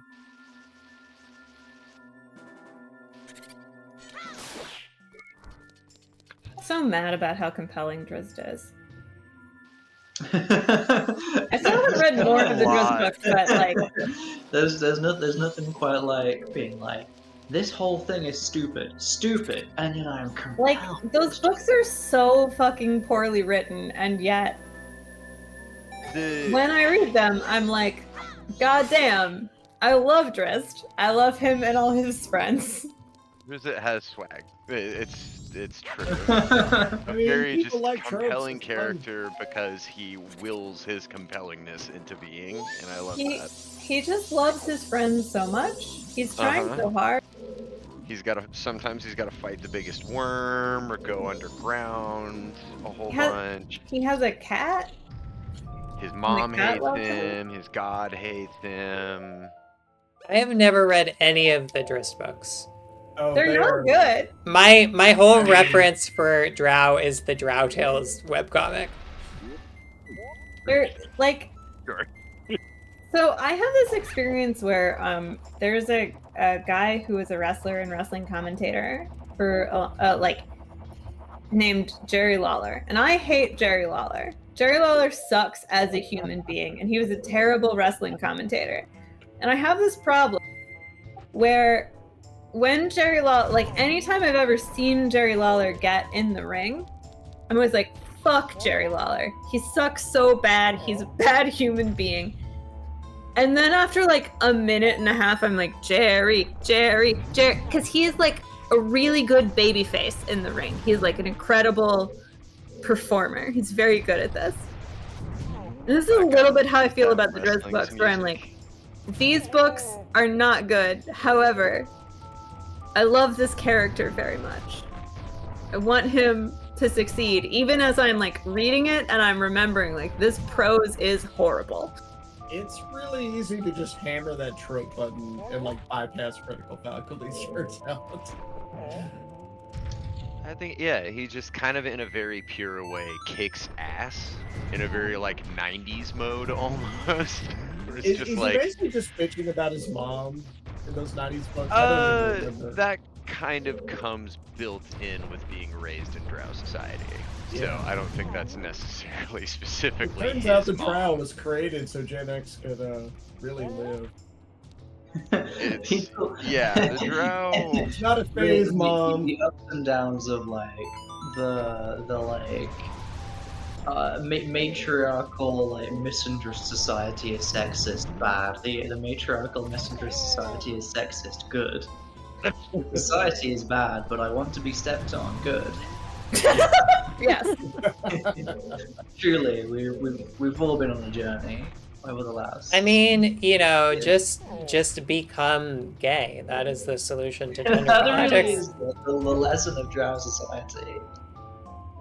I mean, yeah. I always kind of read them in a like I've never read the books, but from what I understand of like the Bene Gesserit, where it's like this very cruel society that is meant to, you know, sift out weakness in people, you know, that kind of thing. Right. So yeah, I think Drow, all Drow are raised with a maternal complex, and it's just that's you're supposed to destroy your mother in order to, yeah, I guess it's just sort of, what is it, electric complex? Just regular stuff. You're normal... activating my inner Herbert nerd here, Neon, and requiring me to point out that people think of the Bene Gesserit that way because of the central scene with Cole being tested with the Gom Jabbar, but that's like not their deal. They're like mostly about like to each other. They are fairly nice most of the time. Yes, I meant more the like maximal control over the self and your or like of the self and your environment and stuff, like the optimization of the self sort of stuff they do. But yes. Right, like they're trying to breed the superhuman, right? And like they don't want people to be aware that there's a matriarchy happening. Yes, is an important difference. Yes. And yeah, the Gom Jabbar stuff, but also just the like, you know, body control deal. Yeah, the you mean You mean the weird sex magic? That they I mean, that they've just got gets a lot added of in. sex That just gets magic. added in the last 2 books. Yeah, you know, Yeah. Herbert They're could really only, into Red Hot restrain Chili Peppers, himself so right? long, I guess. Yeah. I read a quote once about Robert Heinlein, which was somebody else, like a friend of Heinlein's, talking about him. And he said, Bob can write a better book with one hand than most people can write with two. I just wish he'd take the other one out of his pocket. Yeah, Yeah. yeah, uh-huh. Yeah. Oh yeah, that's the. Oh boy. And it's sometimes I hear about old science fiction things and I'm like, oh yeah, I It's, see what was happening here. Yeah, there's something really. The only Highland I really remember reading is the Dreams of Harsh Mistress, but there is something really fascinating about a guy who clearly spent hours and hours thinking of like 2 or 3 different ways that like marriage and family units could work, like the concept of like a chain family where like each person gets to marry a new person, and then that new person you have like a kind of a chain, right, of polyamory, but like just would not conceive of or write about the possibility of like a queer person.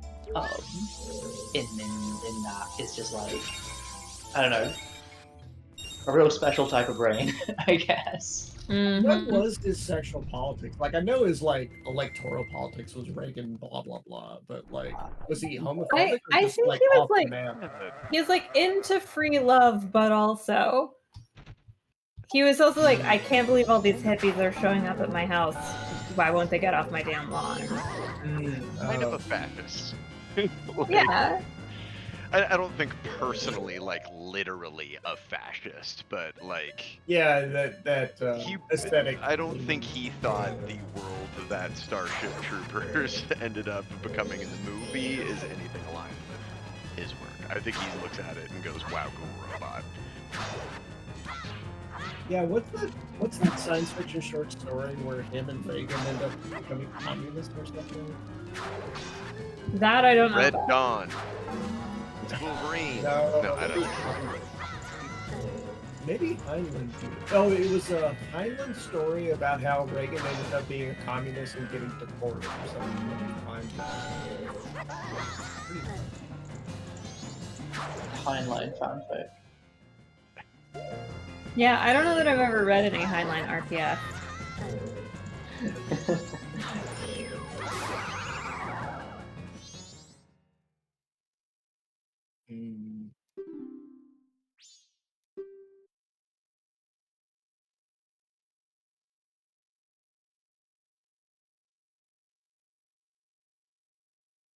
In the Vietnamese zodiac, which animal is used in place of the rabbit? The elephant, the bear, or the cat? Whoa. Elephant? Sure, why not? Vietnam? You wouldn't know, would you? Is it cat? In Vietnam, the kitty Okay. cat is in the zodiac. I was instead gonna of the say front. cat. There we go. Wow. Odell, Miss Kashiwagi would be so proud of you, and she's not proud of me or anyone. I cannot with Takawagi's whole deal. I mean, yeah. I mean, she's supposed to be the worst. But like, Who is this? The characters in the game don't like her, but I'm also like, I think that she is intended to be for the player to perhaps like her. I don't know. Who is this? But like, Someone in Persona? Yeah. Yes. Yeah. The Yeah, teacher who it's is the constantly teacher. trying to hit on all the students. Oh, gotcha. And it's kind Oh, of very- there's a real weird thing in those games with like age gap relationships and teachers. Oh no. the sexual politics of Persona, both inside and outside the game, in terms of its production, are absolutely fucked. But yes. It's definitely more like it's framed as bad that she's hitting on the students, but I think it's also partly framed as bad specifically because she's like kind of quote unquote old and washed up and like wishes she was still a teenager. Pathetic, basically. quote unquote. Not yeah. because it's bad for an adult to try and hit on students. Oh, the like 5, it is not portrayed as bad at all for Yeah, and the that's adults. exactly what I mean, right? Like in 5, because the teacher is not old and washed up, but is like motherly and friendly. Yeah. I don't know if I would call her I motherly. Yeah, repeatedly I think hire more and then sexy sort of- is kind of Yeah. her going Well, vibe. Yeah, it's a bummer.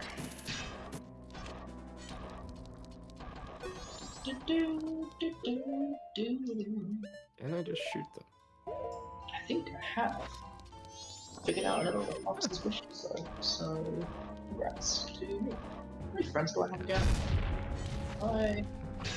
I think for me, I have a lot of fondness for the Persona games and their story in a kind of Oh, I probably a need. general warm nostalgia way, but yeah, these specifics of them are extremely fucked up. And Yeah. honestly, I think the reason that I play these games is they're kind of little mini roguelikes. Or at least these are. A lot of times the levels are like randomized and whatever. It's like a dungeon crawler. And then I pop out and it's a teen having a weird idea about something. I'm like, I don't.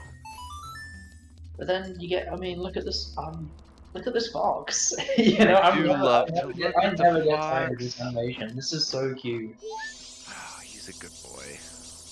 I helped this man in town overcome his fear of cats. Now he's got a pet cat. So pleased. The world is a better place. The offering box is full. I'm The gonna be fox like is rank 7 with the fox. I'm rank 8 with the fox. Oh. Hell yeah. I think Thanks, Fox. Fox on Naruto, Fox, and maybe you could say. The Fox ones are hard. They don't. Fox one's a Yeah. multi-step question. Yeah. Multi-days in some cases. Yeah. I mean, what are you gonna do?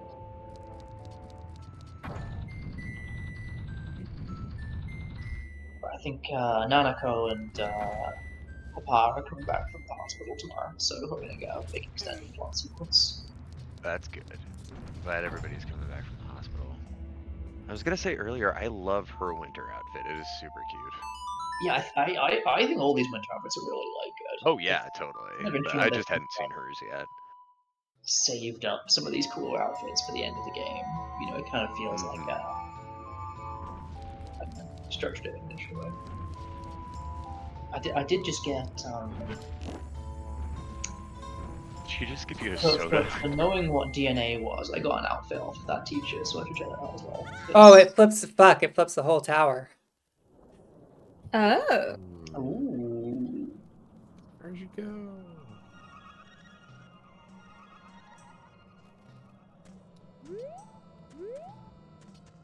Okay. I thought it just flipped the inside of the temple, but no, it flips the whole tower. Give Teddy a kiss. Come on. I mean, Give him all you No. got, baby. Deny him all you got. I Oh, would not come kiss on. Mary. Do not indulge. He just needs Multi-level one little marketing kid. scheme. Do not indulge him. or this specific phrasing of "deny him all you got" is really Yeah, do it. Deny him. Yeah, baby. Bear him Go up. home.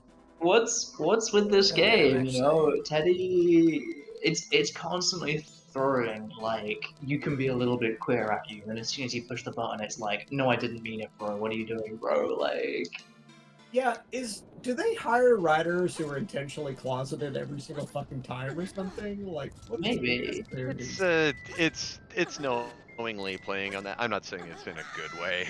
but yeah, it's Right Glomp, now we're yeah, talking Glomp about is a game, because glomping, Glomp so for me exists in like a bubble, like of like 2012 or something. yeah. Like, does Zoomus know what a Glomp is? I don't I even know pray what a not. glomp Kids even is. I hope glomp they these can days. do something similar, but that glomping is not what they call it because it's just unfortunate. It depends on how you, where you draw the line on what a zoomer is. People my age and like a year or two younger absolutely knew what glomping was. Okay, 2007 apparently. The Okay. earliest citation. Okay. Follow up. I found glomping in one of Yosuke's books, and I'm pretty sure it's romantic. I. His eyes are serious. How will you teach him? Show. Oh my What? goodness. I think you should probably tell. Oh, Just by dear. looking at you, I think you I outweigh should Teddy tell. by a good, 20 or 30 pounds. Well, good screenwriting always says you should show, not tell. So I don't know. I've got a girlfriend, so we're telling Teddy what glomping what is. if you're gonna have two girlfriends? I don't think I want to date Teddy. I think Teddy needs to. My goodness, Teddy, what have we I been would not reading? date Teddy because I'd be watching over my shoulder at every point. Do not glomp, Nana-chan. I will beat your ass. Yeah.